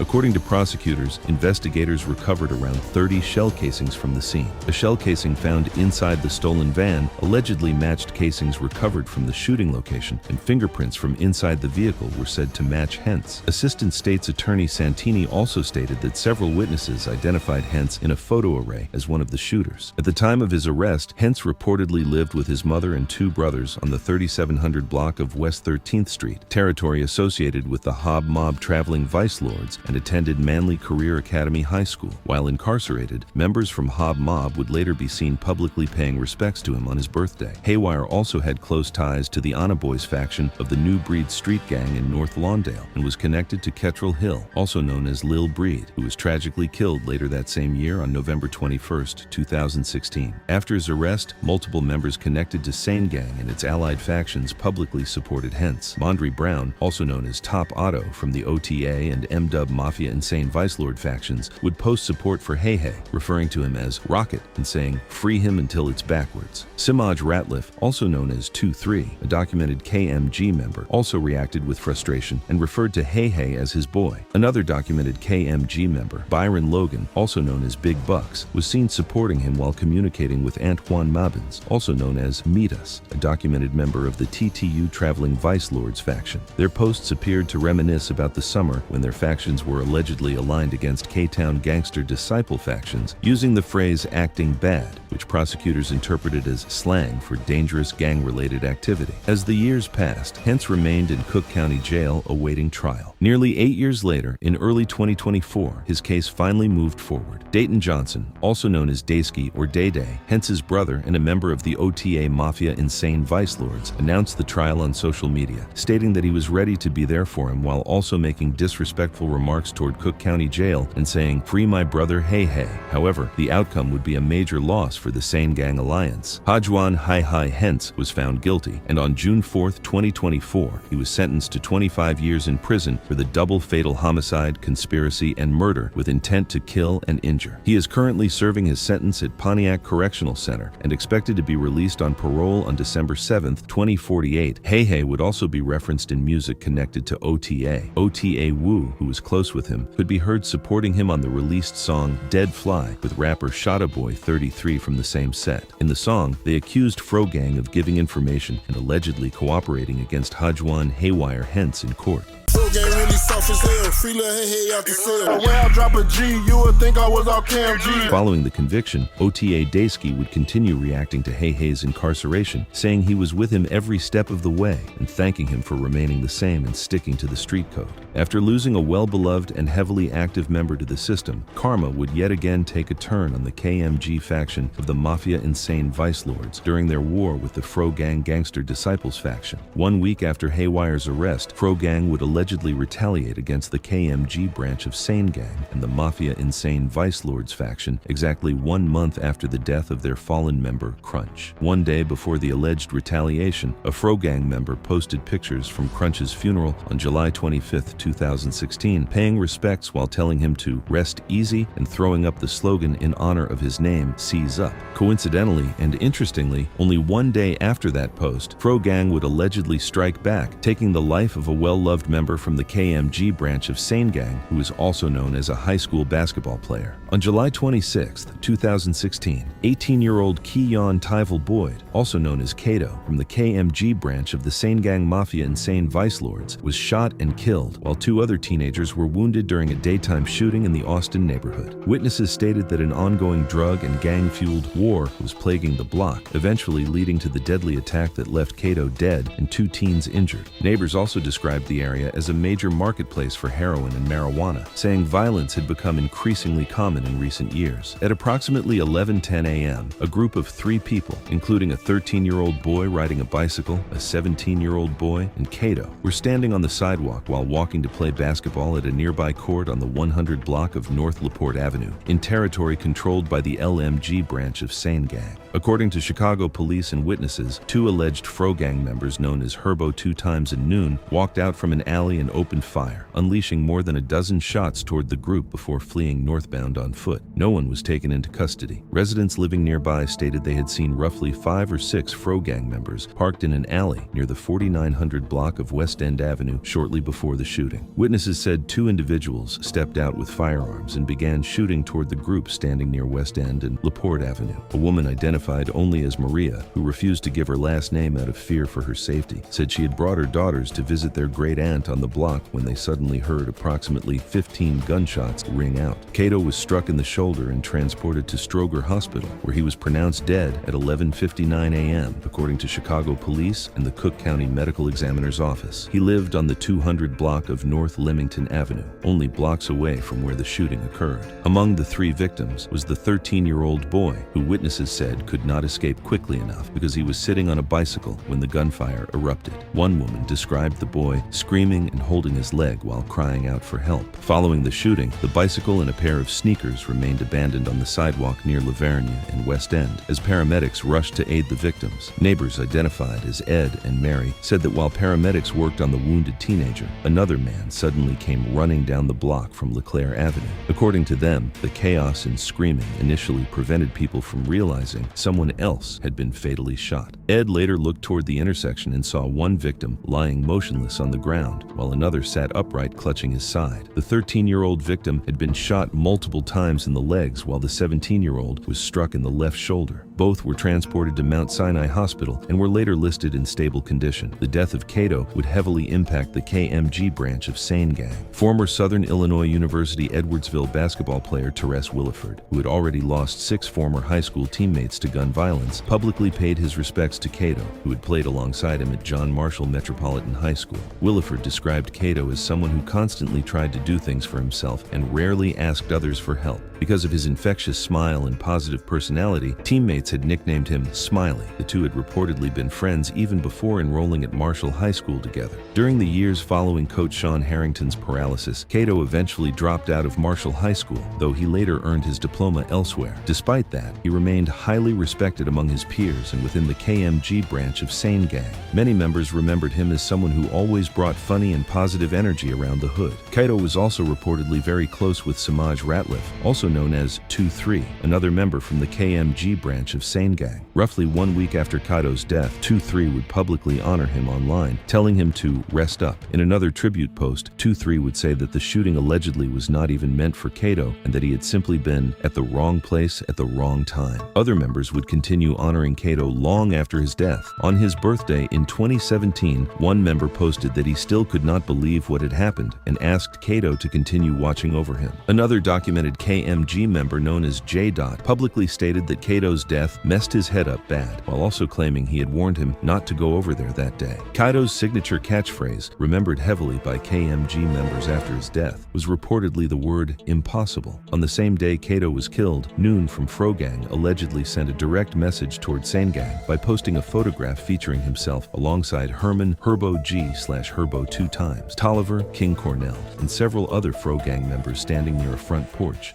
documented SaneGang members would later react to the post in a laughing manner online. One day later, on July 27, 2016, the KMG branch of SaneGang honored Kato's memory by throwing a block party in their territory. Numerous members gathered outside while candles bearing Kato's name were lit throughout the area as friends and affiliates celebrated his life and legacy. On the same day that the KMG branch of SaneGang held a block party in honor of Kato, Noon from Frogang would make a social media post believed by many to be directed toward members of SaneGang and KMG. In the post, Noon uploaded a photograph alongside fellow Frogang members with the caption stating that they were out and on that, a phrase often interpreted in Chicago street culture as meaning active, outside, and prepared for potential conflict. Given the timing of the post, coming just one day after Kato's death, and while KMG members were publicly mourning and celebrating his life, many viewed the message as a direct taunt toward the rival faction. Just before Christmas of 2016, Tywone Lee, the mother of 18-year-old Keon K-Do Boyd, contacted the Chicago Police Department detective assigned to investigate her son's murder. Keon had been gunned down in July, only blocks away from their West Side home. Lee was able to reach the detective that day, but she said she received no meaningful update on the status of the investigation. By that point, she had reportedly called police more than 20 times since her son was killed in Austin. Most of those calls ended with voicemails that were rarely returned. Keon Boyd was one of 57 people killed that year in a police district with a population of roughly 59,000 people. As his mother continued searching for answers, police officials reportedly asked for patience, explaining that detectives across the city were overwhelmed with homicide cases, but that explanation did little to ease her frustration. After the Christmas phone call, Lee expressed anger over what she saw as a lack of accountability. She said she understood detectives had heavy caseloads, but emphasized that solving murders was their responsibility. To her, justice meant identifying and holding accountable the individuals allegedly involved in her son's killing. Online, the grief from Keon's death also spread through those close to him. A.E., an associate of the KMG branch of SaneGang, mourned K-Do on Facebook and reflected on smoking with him just one day before the murder. A.E. was also close with Haywire from the same broader SaneGang circle, including the OTA branch, and later honored him on his birthday after Haywire's incarceration. For A.E., that period marked a double loss, one close associate taken by street violence and another lost to the system. Exactly 1 month after the death of K-Do, during the bloody conflict between the Frogang Gangster disciples and the KMG Mafia Insane Vice Lords branch of SaneGang, violence around K-Town GD-controlled territory continued heating up toward the end of summer 2016.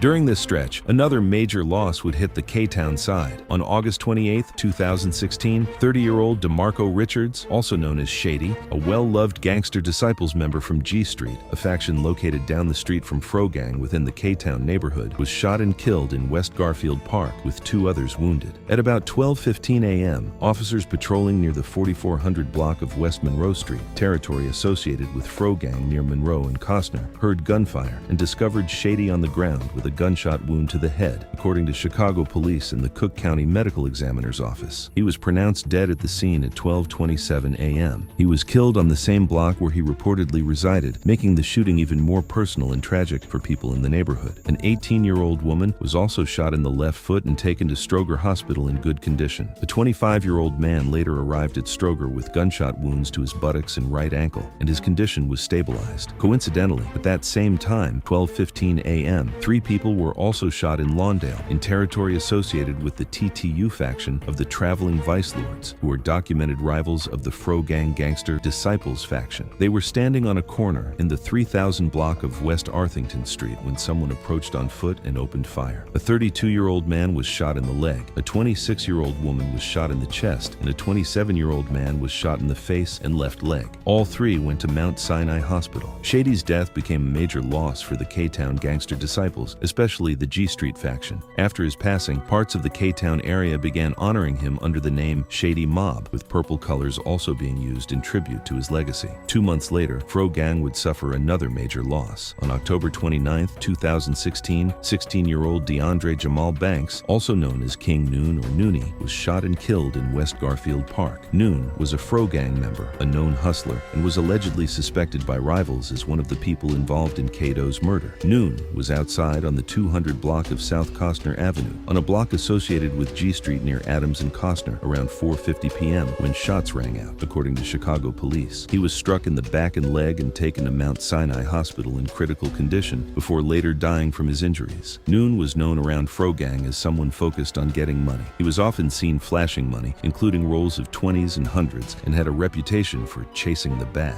Like Crunch, Noon was close with Gucci from the same set, who later honored him and said he missed him. The two were often seen together in the hood, hanging out and getting money. Noon was also close with several Frogang rappers and members, including Romain Lul G. Turner, Juju YBH Ju Stallworth, Chief Row 44, Herman Herbo 2 times Tolliver, and Eric Onsite Montgomery, who had been incarcerated shortly before Noon's death in August of 2016. Noon had a strong bond with Lul G, who had been his friend for over 10 years. In one post, Noon credited Lul G for never switching up on him, with Lul G responding that it meant he loved Noon. Although Noon was still attending school before his death, he was also heavily tied to the streets and often made it clear that he preferred hustling over school. In one post, he said school was not for him and that he would rather be on the block selling drugs and hustling. He also claimed that his school was heavily 6-foe killer, meaning Mafia insane vice lord killer, and filled with 4 corner hustlers, making him one of the few gangster disciples there. Noon grew up in the hood and was viewed almost like a son or little brother by Vite from Frogang, who Noon looked at as a father figure. After Noon's death, Vite was heartbroken and said he felt like he had let him down as a big brother. He would later honor Noon by posting near a wall portrait of him alongside Demetrius DJ Tolliver, another Frogang member who had been killed earlier that same year during the conflict with SaneGang.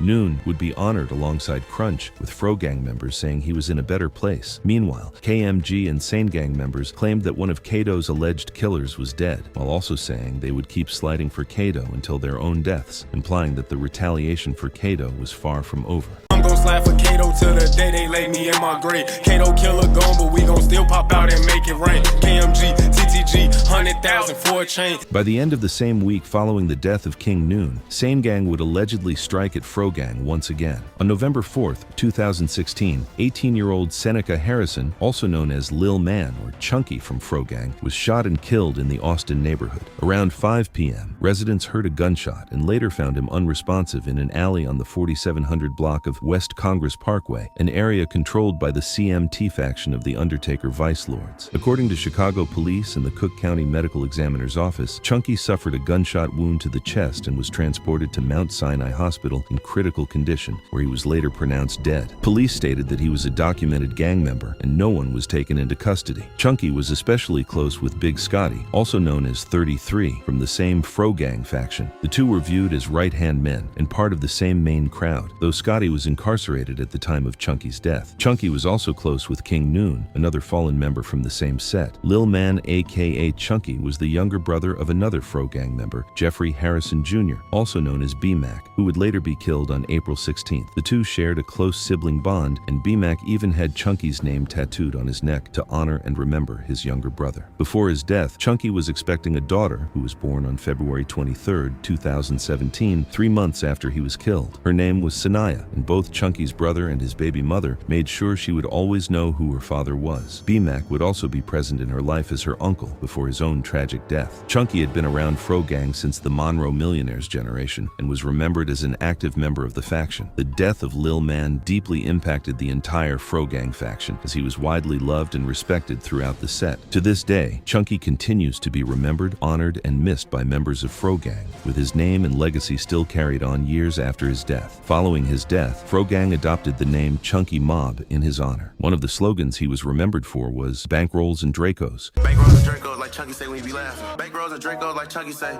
8 months after the murder of Chunky, Frogang would lose another member, allegedly to SaneGang, on the birthday of KMG's fallen member, Lydell Smith aka Ly Weezy, who had died earlier that year in a car crash alongside a fallen TTU member named Mario Rio Shields. On July 14, 2017, 17-year-old Cersei Robinson, known in the streets as Surge Glow or Sea Glow from Frogang, was shot and killed while walking through a vacant lot in a West Garfield Park shooting. The incident occurred at approximately 6:03 p.m. on the 4500 block of West Jackson Boulevard, on the main block operated by the G Street faction at Jackson and Kilbourne. Surge Glow was walking through a vacant lot when shots were fired, allegedly by a SaneGang KMG member. Nigga died on Weezy Day. Try to run, they split his shit. Glow was struck in the chest and was transported to Mount Sinai Hospital, where he was later pronounced dead at 7:44 p.m.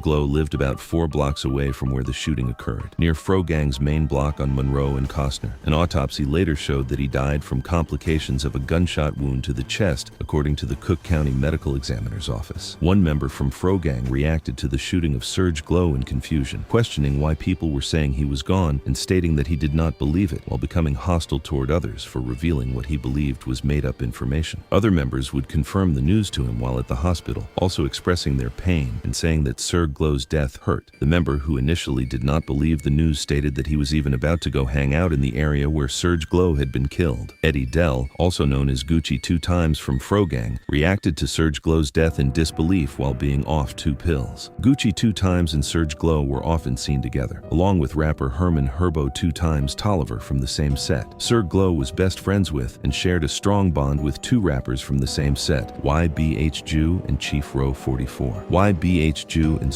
Glow were involved in nearly every gang-related activity together, whether they were making money or allegedly sliding on rival gangs, and were always riding by each other's side. Like many others from the set, Glow's role was mainly known as that of a hustler. He was often seen carrying a roll of money and stacking cash, similar to Noon, who had passed away months earlier.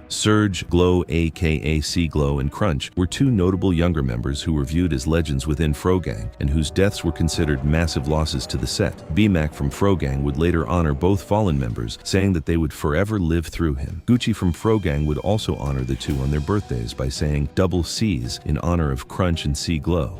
Glow and Crunch shared a strong bond and were part of the same crowd and age group. During the time they were both alive, they were often viewed as each other's right-hand men. Their circle also included LeJames, who was incarcerated at the time of Glow's death. Exactly 4 months before Glow's death, he was seen making a social media post tagging Demario Brown, also known as SaneGang Rio from the KMG Mafia Insane Vice Lords faction. In the post, Glow stated that Rio was not like that, while bringing up an alleged incident in which he had chased Rio and telling him that he needed to chill. Rio from KMG responded to Glow by calling him out of his name, questioning why he had been tagged and stating that he had never done anything to anybody.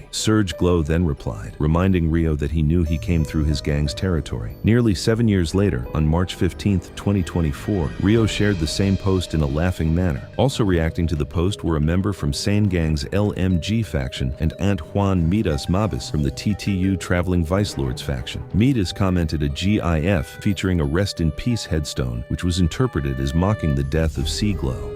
Glow's death was considered a huge score for SaneGang and a devastating loss for Frogang. According to many members and supporters, Frogang was never the same after his death. Frogang would allegedly get their revenge on KMG exactly 1 year and 1 day after the death of Glow, when they were accused of being responsible for the murder of an original KMG member and SaneGang affiliate. On July 15, 2018, 21-year-old Key Juan Griffin, also known as Key Wig, 50 or Bankroll from the KMG branch of the SaneGang Alliance, was fatally shot in the Austin neighborhood on Chicago's west side. Another KMG member, a 20-year-old man, was also wounded. According to Chicago police, the men were standing on the sidewalk at 8:21 p.m. on the 4900 block of West Adams Street, near KMG's main area around Laverne and Adams, when 3 alleged Frogang members got out of a black SUV and opened fire. Key Juan was shot in the head and chest and taken to John H. Stroger Hospital, where he was later pronounced dead, according to police and the Cook County Medical Examiner's Office. The second victim was shot in the right leg and taken to Stroger Hospital, where his condition stabilized. Area North detectives began conducting a homicide investigation. Key Juan lived only about a block away from where he was shot. Outside the emergency room, family and friends gathered in a large group, hugging each other and crying as they waited for updates on his condition. Before the shooting, Clifton McFowler, also known as Prince Booney or Booney, had seen Key Juan while driving down Adams Street. McFowler, a former Cicero Insane Vice Lords member who later became an anti-violence outreach worker after serving a 27-year sentence, waved at Key Juan, who was standing outside with friends. Key Juan told him he was hungry, and Booney promised to bring back chicken wings so they could eat together. McFowler had been working with Key Juan and trying to help him leave the streets behind. According to McFowler, Key Juan was open to changing his life, and they had even planned to look for a job together the very next day. But shortly after McFowler placed an order at a nearby JJ Fish and Chicken, he received a call saying Key Juan had been shot. He rushed back to the block where he had spoken to him just 20 minutes earlier. Booney later said he saw some of his younger self in Key Juan and the other young men he counseled, remembering that he had once been one of those kids during his own time as a member of the Cicero insane vice lords. By the time K-Juan turned 21, he had a record of minor arrests, most of them occurring around KMG or LMG territory. His life had also been marked by tragedy. His mother was shot and killed when he was a child, his father was incarcerated, and he later lost his grandmother to cancer. After his death, KMG members and SaneGang affiliates heavily mourned him. Babyface Rel from KMG honored Ki-Juan the same day, revealing that he had just been smoking weed with him before the shooting happened. Ki-Juan's death hit Demario Brown, also known as Rio, especially hard. Rio and Ki-Juan were best friends from the same set and had been close since the beginning of the SaneGang movement. They were often seen together, and 2 years later, Rio got a tattoo of Ki-Juan's face on his shoulder, done by Ki-Juan's auntie. Rio also made a promise to Ki-Juan that if he ever died, he would take care of his children and make sure what belonged to him would belong to them. Ki-Juan left behind a son named KJ,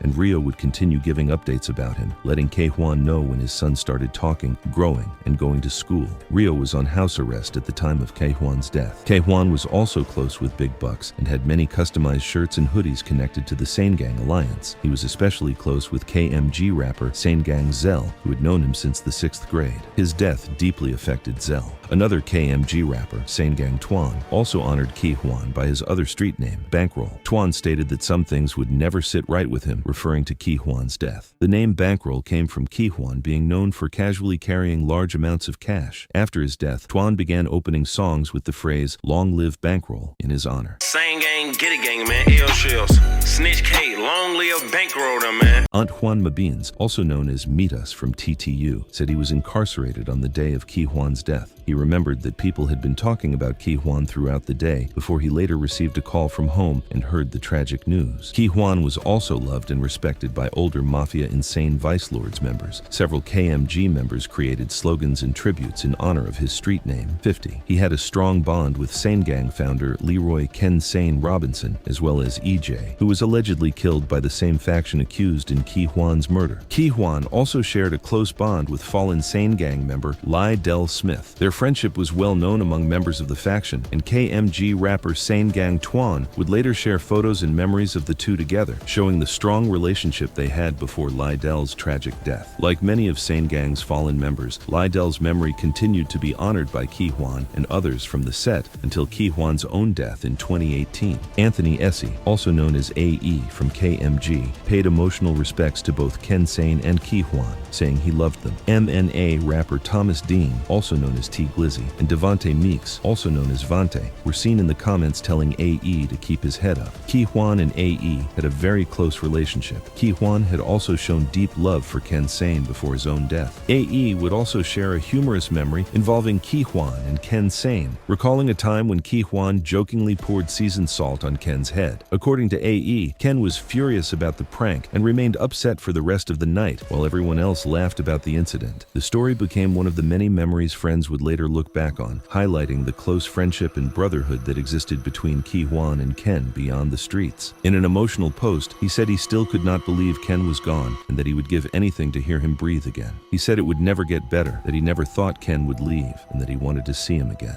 After Ki-Juan's death, KMG's name carried even more meaning, honoring 3 fallen members from the faction: Leroy, Ken Sane, Robinson, Keon K-Do Boyd, and Ki-Juan Ki-Wig/50 Griffin. Ki-Juan was viewed as one of the biggest losses for SaneGang, especially for the KMG faction. After his death, members were never the same, and he continued to be heavily mourned alongside Ken Sane. His death also became part of the ongoing disrespect and tension between KMG/SaneGang and rival Gangster Disciple factions. 2 Feet Gang rapper Donnie Payne would later reference 50's death in a song, expressing that he was glad 50 was killed, showing how Ki-Juan's murder continued to fuel disrespect between rival sides. And I know they miss Lil 50, what I'm glad he got scratchy. Used to play the game and play the book, but never play with strap. The war between K-Town and SaneGang would not die down anytime soon after the death of Ki-Juan Griffin. In fact, the conflict was only becoming more intense and increasingly inherited by neighboring factions. The Do Gang, also known as the 1900 Gangster Disciples faction located within the K-Town neighborhood, would eventually step into and inherit Pro Gang's ongoing bloody conflict with the SaneGang alliance amid their own violent feud with the Danny Mob faction of the unknown Vice Lords. 8 months later, Do Gang would allegedly be responsible for the murders of 2 well-loved members, one affiliated with the OTA faction of the Mafia insane Vice Lords, Lords, and another who was affiliated with the Danny Mob faction of the Unknown Vice Lords and Traveling Vice Lords. On April 1st, 2019, 16-year-old Gwaine V. Brown Jr., better known as Sosa D, or Baby Sosa, from the OTA branch of the SaneGang Alliance, and 29-year-old Calvin Choice, known as Ghost from Danny Mob, were shot and killed together near the border of Chicago's Austin and Lawndale neighborhoods on the city's west side. 2 men were killed in front of a store on Chicago's west side. This happened around 8:15 last night in the 700 block of South Cicero. Police say a 29-year-old and an 18-year-old were killed.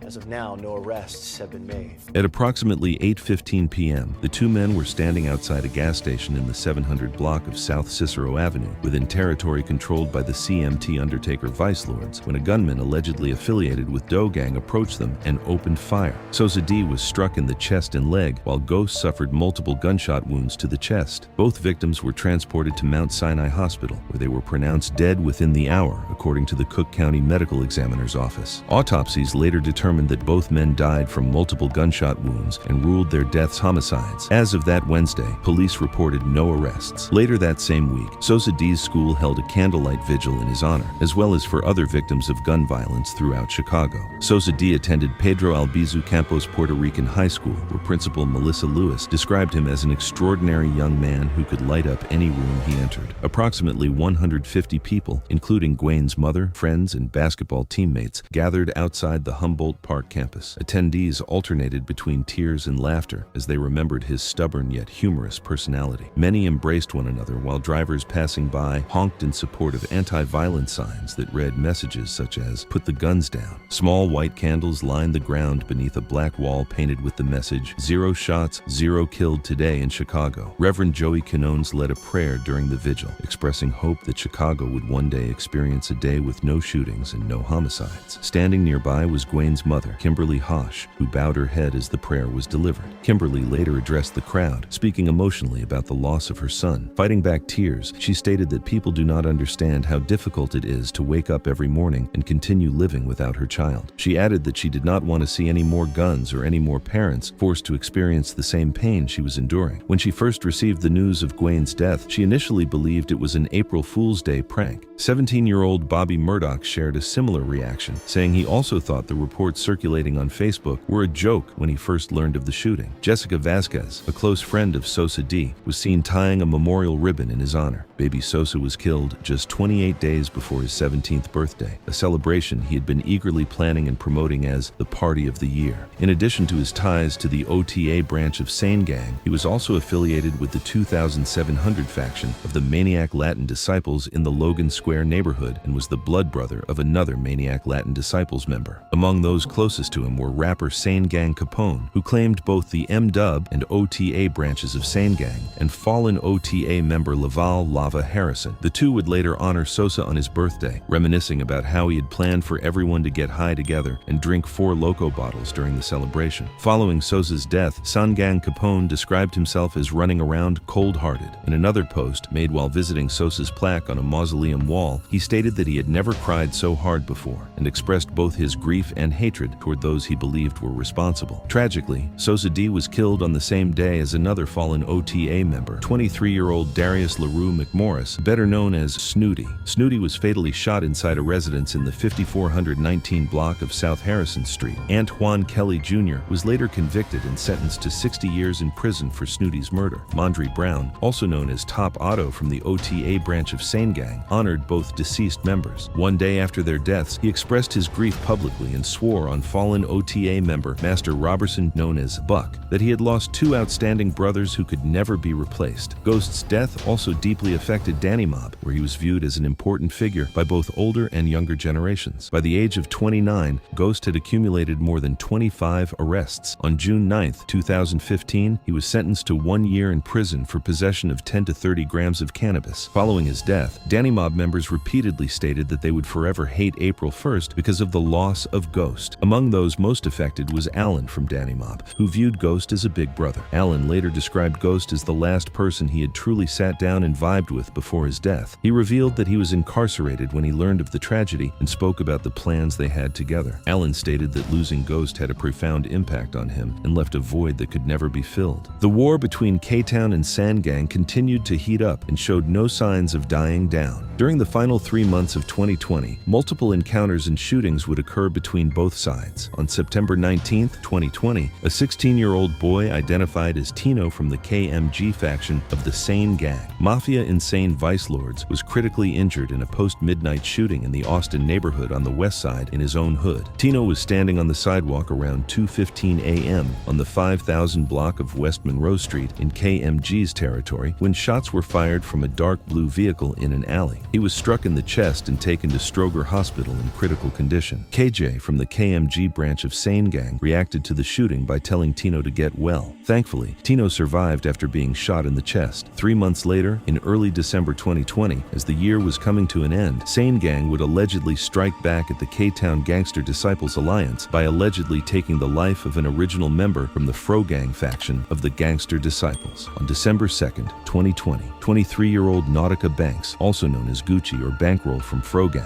and 21-year-old Keandria Richards, also known as Poo Poo or K-Money, were killed together after a shooting that led to a crash in Lawndale on the west side. 2 others were also injured in the incident. Breaking news, 2 people are dead after a shooting and crash on Chicago's west side. Police say someone inside a Chevy heading west on Roosevelt began shooting at a Kia. That Kia crashed. Look at that car. 2 passengers died. The Chevy continued on before it also crashed.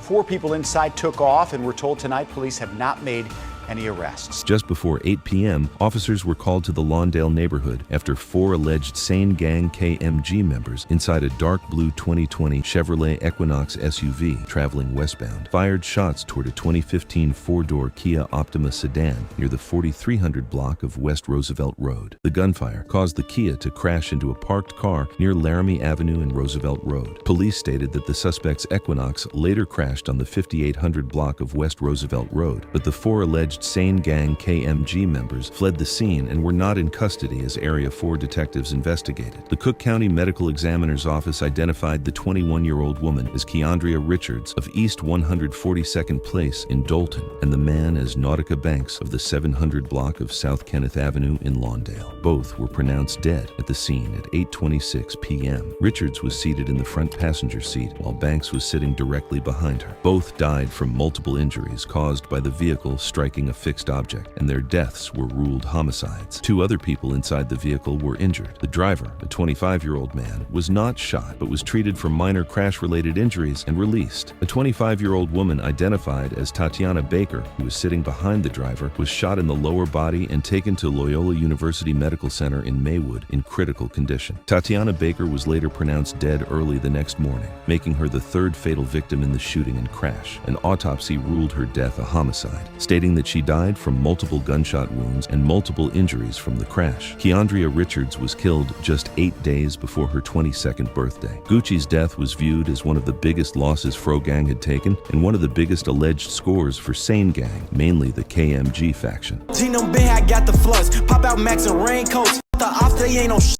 In real life, they had some bitches. Gucci got hit in this shit. Just a plan in the trenches. Who I smoke and Gucci busy.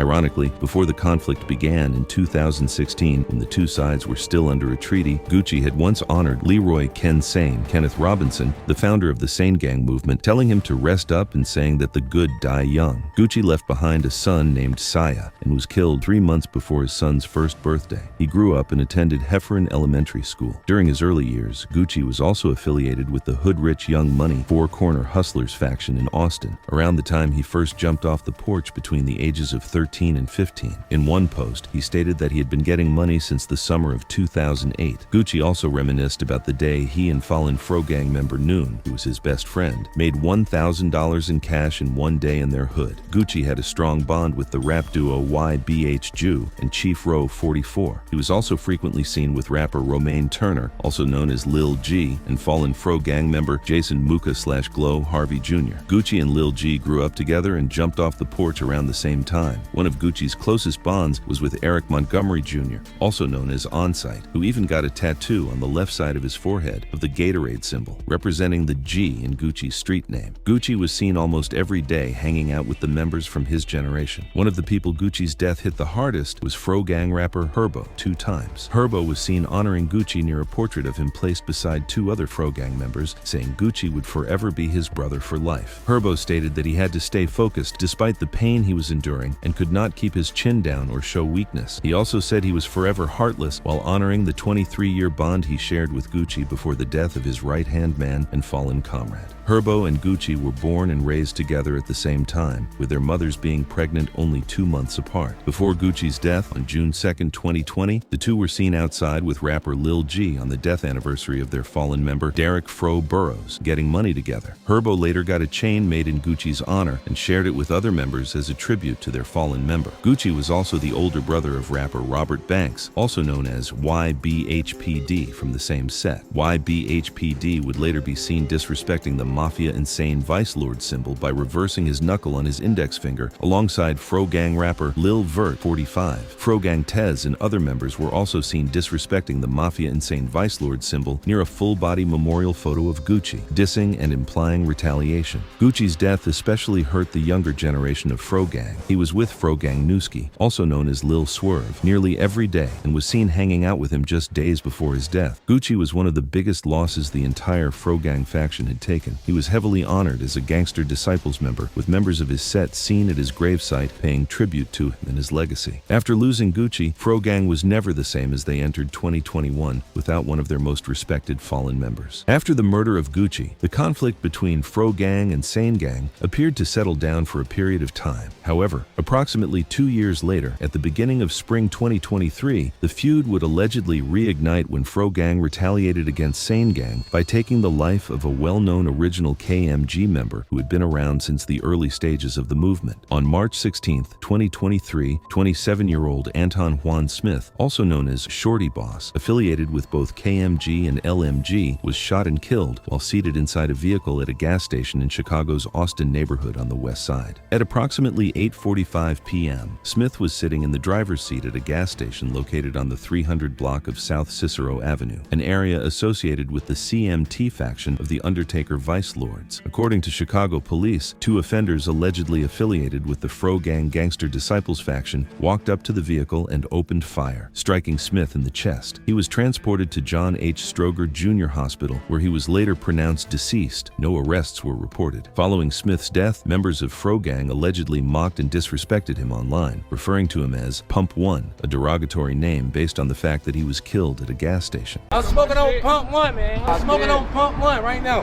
Pump One. Matter of fact, yeah, pump. That pump right there. Pump One.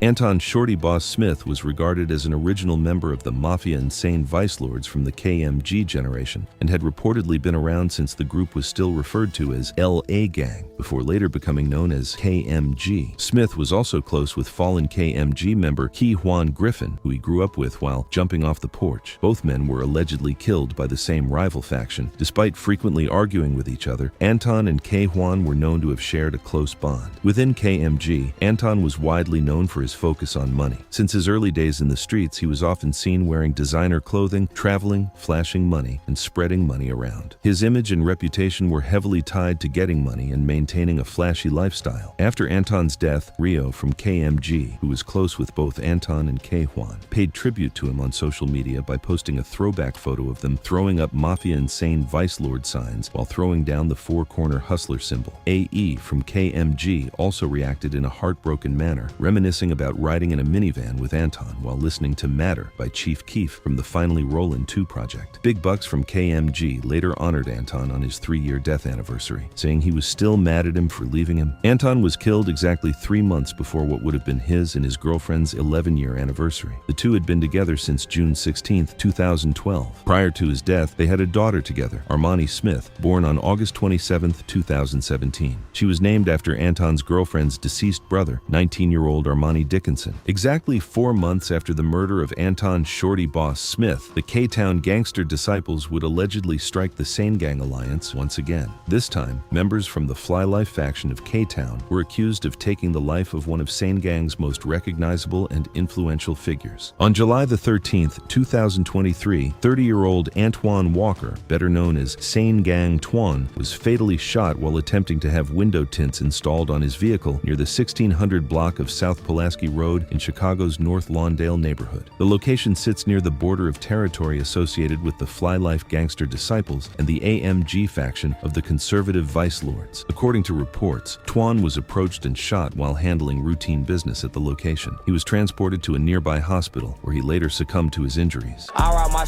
fishbowl, cause last nigga got clapped getting some tech. He got clapped up for some tech, should've kept riding with no tech. Smoking Twan, dumbass up, he shouldn't have died up in the hood. Twan, who claimed both the KMG and LMG branches of the SaneGang Alliance, was widely known throughout Chicago's West Side drill scene and was considered one of the movement's most prominent rappers. Throughout his life, Twan was openly critical of the gangster disciples and was frequently seen displaying rival gang signs and expressing his dislike for the organization on social media and in music. Ironically, he was ultimately killed near territory controlled by a faction of the same nation he often disrespected. Ain't you GDK? You ain't even have to ask me, baby. On like foes, on like GDs, on like nobody.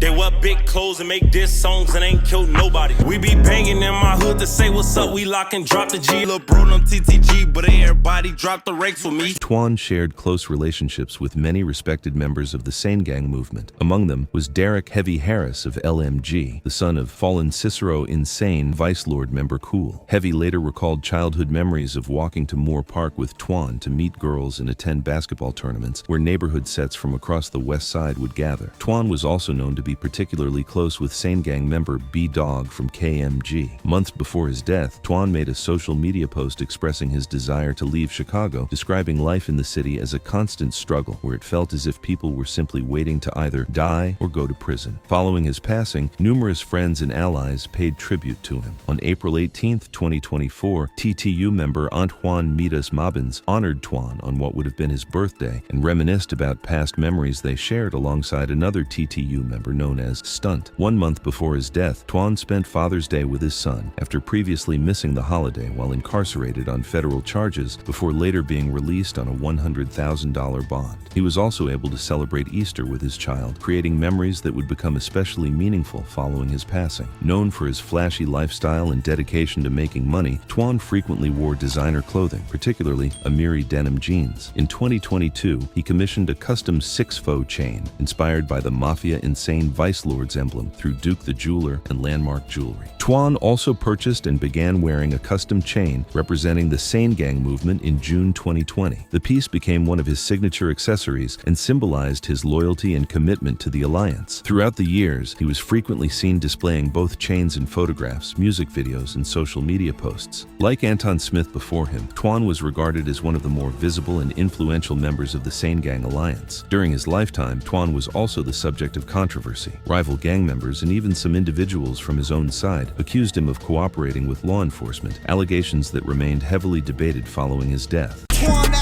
On Frankie Gray, he told on his crew. They can't compare me to a snitch that's really known for dissing. How you beat the feds without a scratch, it's clear that you a witness. One incident often referenced by critics stemmed from a police investigation in August 2017. According to law enforcement reports, Walker was taken into custody after being identified as an occupant of a stolen red Hyundai Sonata recovered on July 14, 2017. Investigators stated that 2 Glock pistols recovered from the vehicle were later linked through ballistic testing to the July 13, 2017 murder of Derek D. Rose Murray, a member of the 2 Feet gang faction of the Four Corner Hustlers. After being advised of his Miranda rights, Walker agreed to speak with detectives. According to police summaries, he stated that he had been picked up by Cortez Monroe and claimed he was unaware the vehicle was stolen. Walker admitted he fled from police after being instructed to do so by the driver and identified other occupants of the vehicle. The interview and subsequent reports would later be cited by rivals as evidence supporting accusations that he had cooperated with investigators. Despite those allegations, allegations, Twan remained highly respected throughout the SaneGang movement. Following his death, he was widely honored by members across KMG, LMG, and allied sets. Many supporters viewed his murder as the most significant loss suffered by the SaneGang alliance during its conflict with the K-Town Gangster disciples, while rivals often regarded it as one of the most impactful killings of the war. 2 years later, near the end of 2025, many speculated that SaneGang had finally gotten their retaliation on Flylife for the murder of their iconic figure, Twan, when they were allegedly involved in the fatal downtown shooting of a fallen Flylife member who was regarded as one of the chiefs and big homies of the faction. On December 28,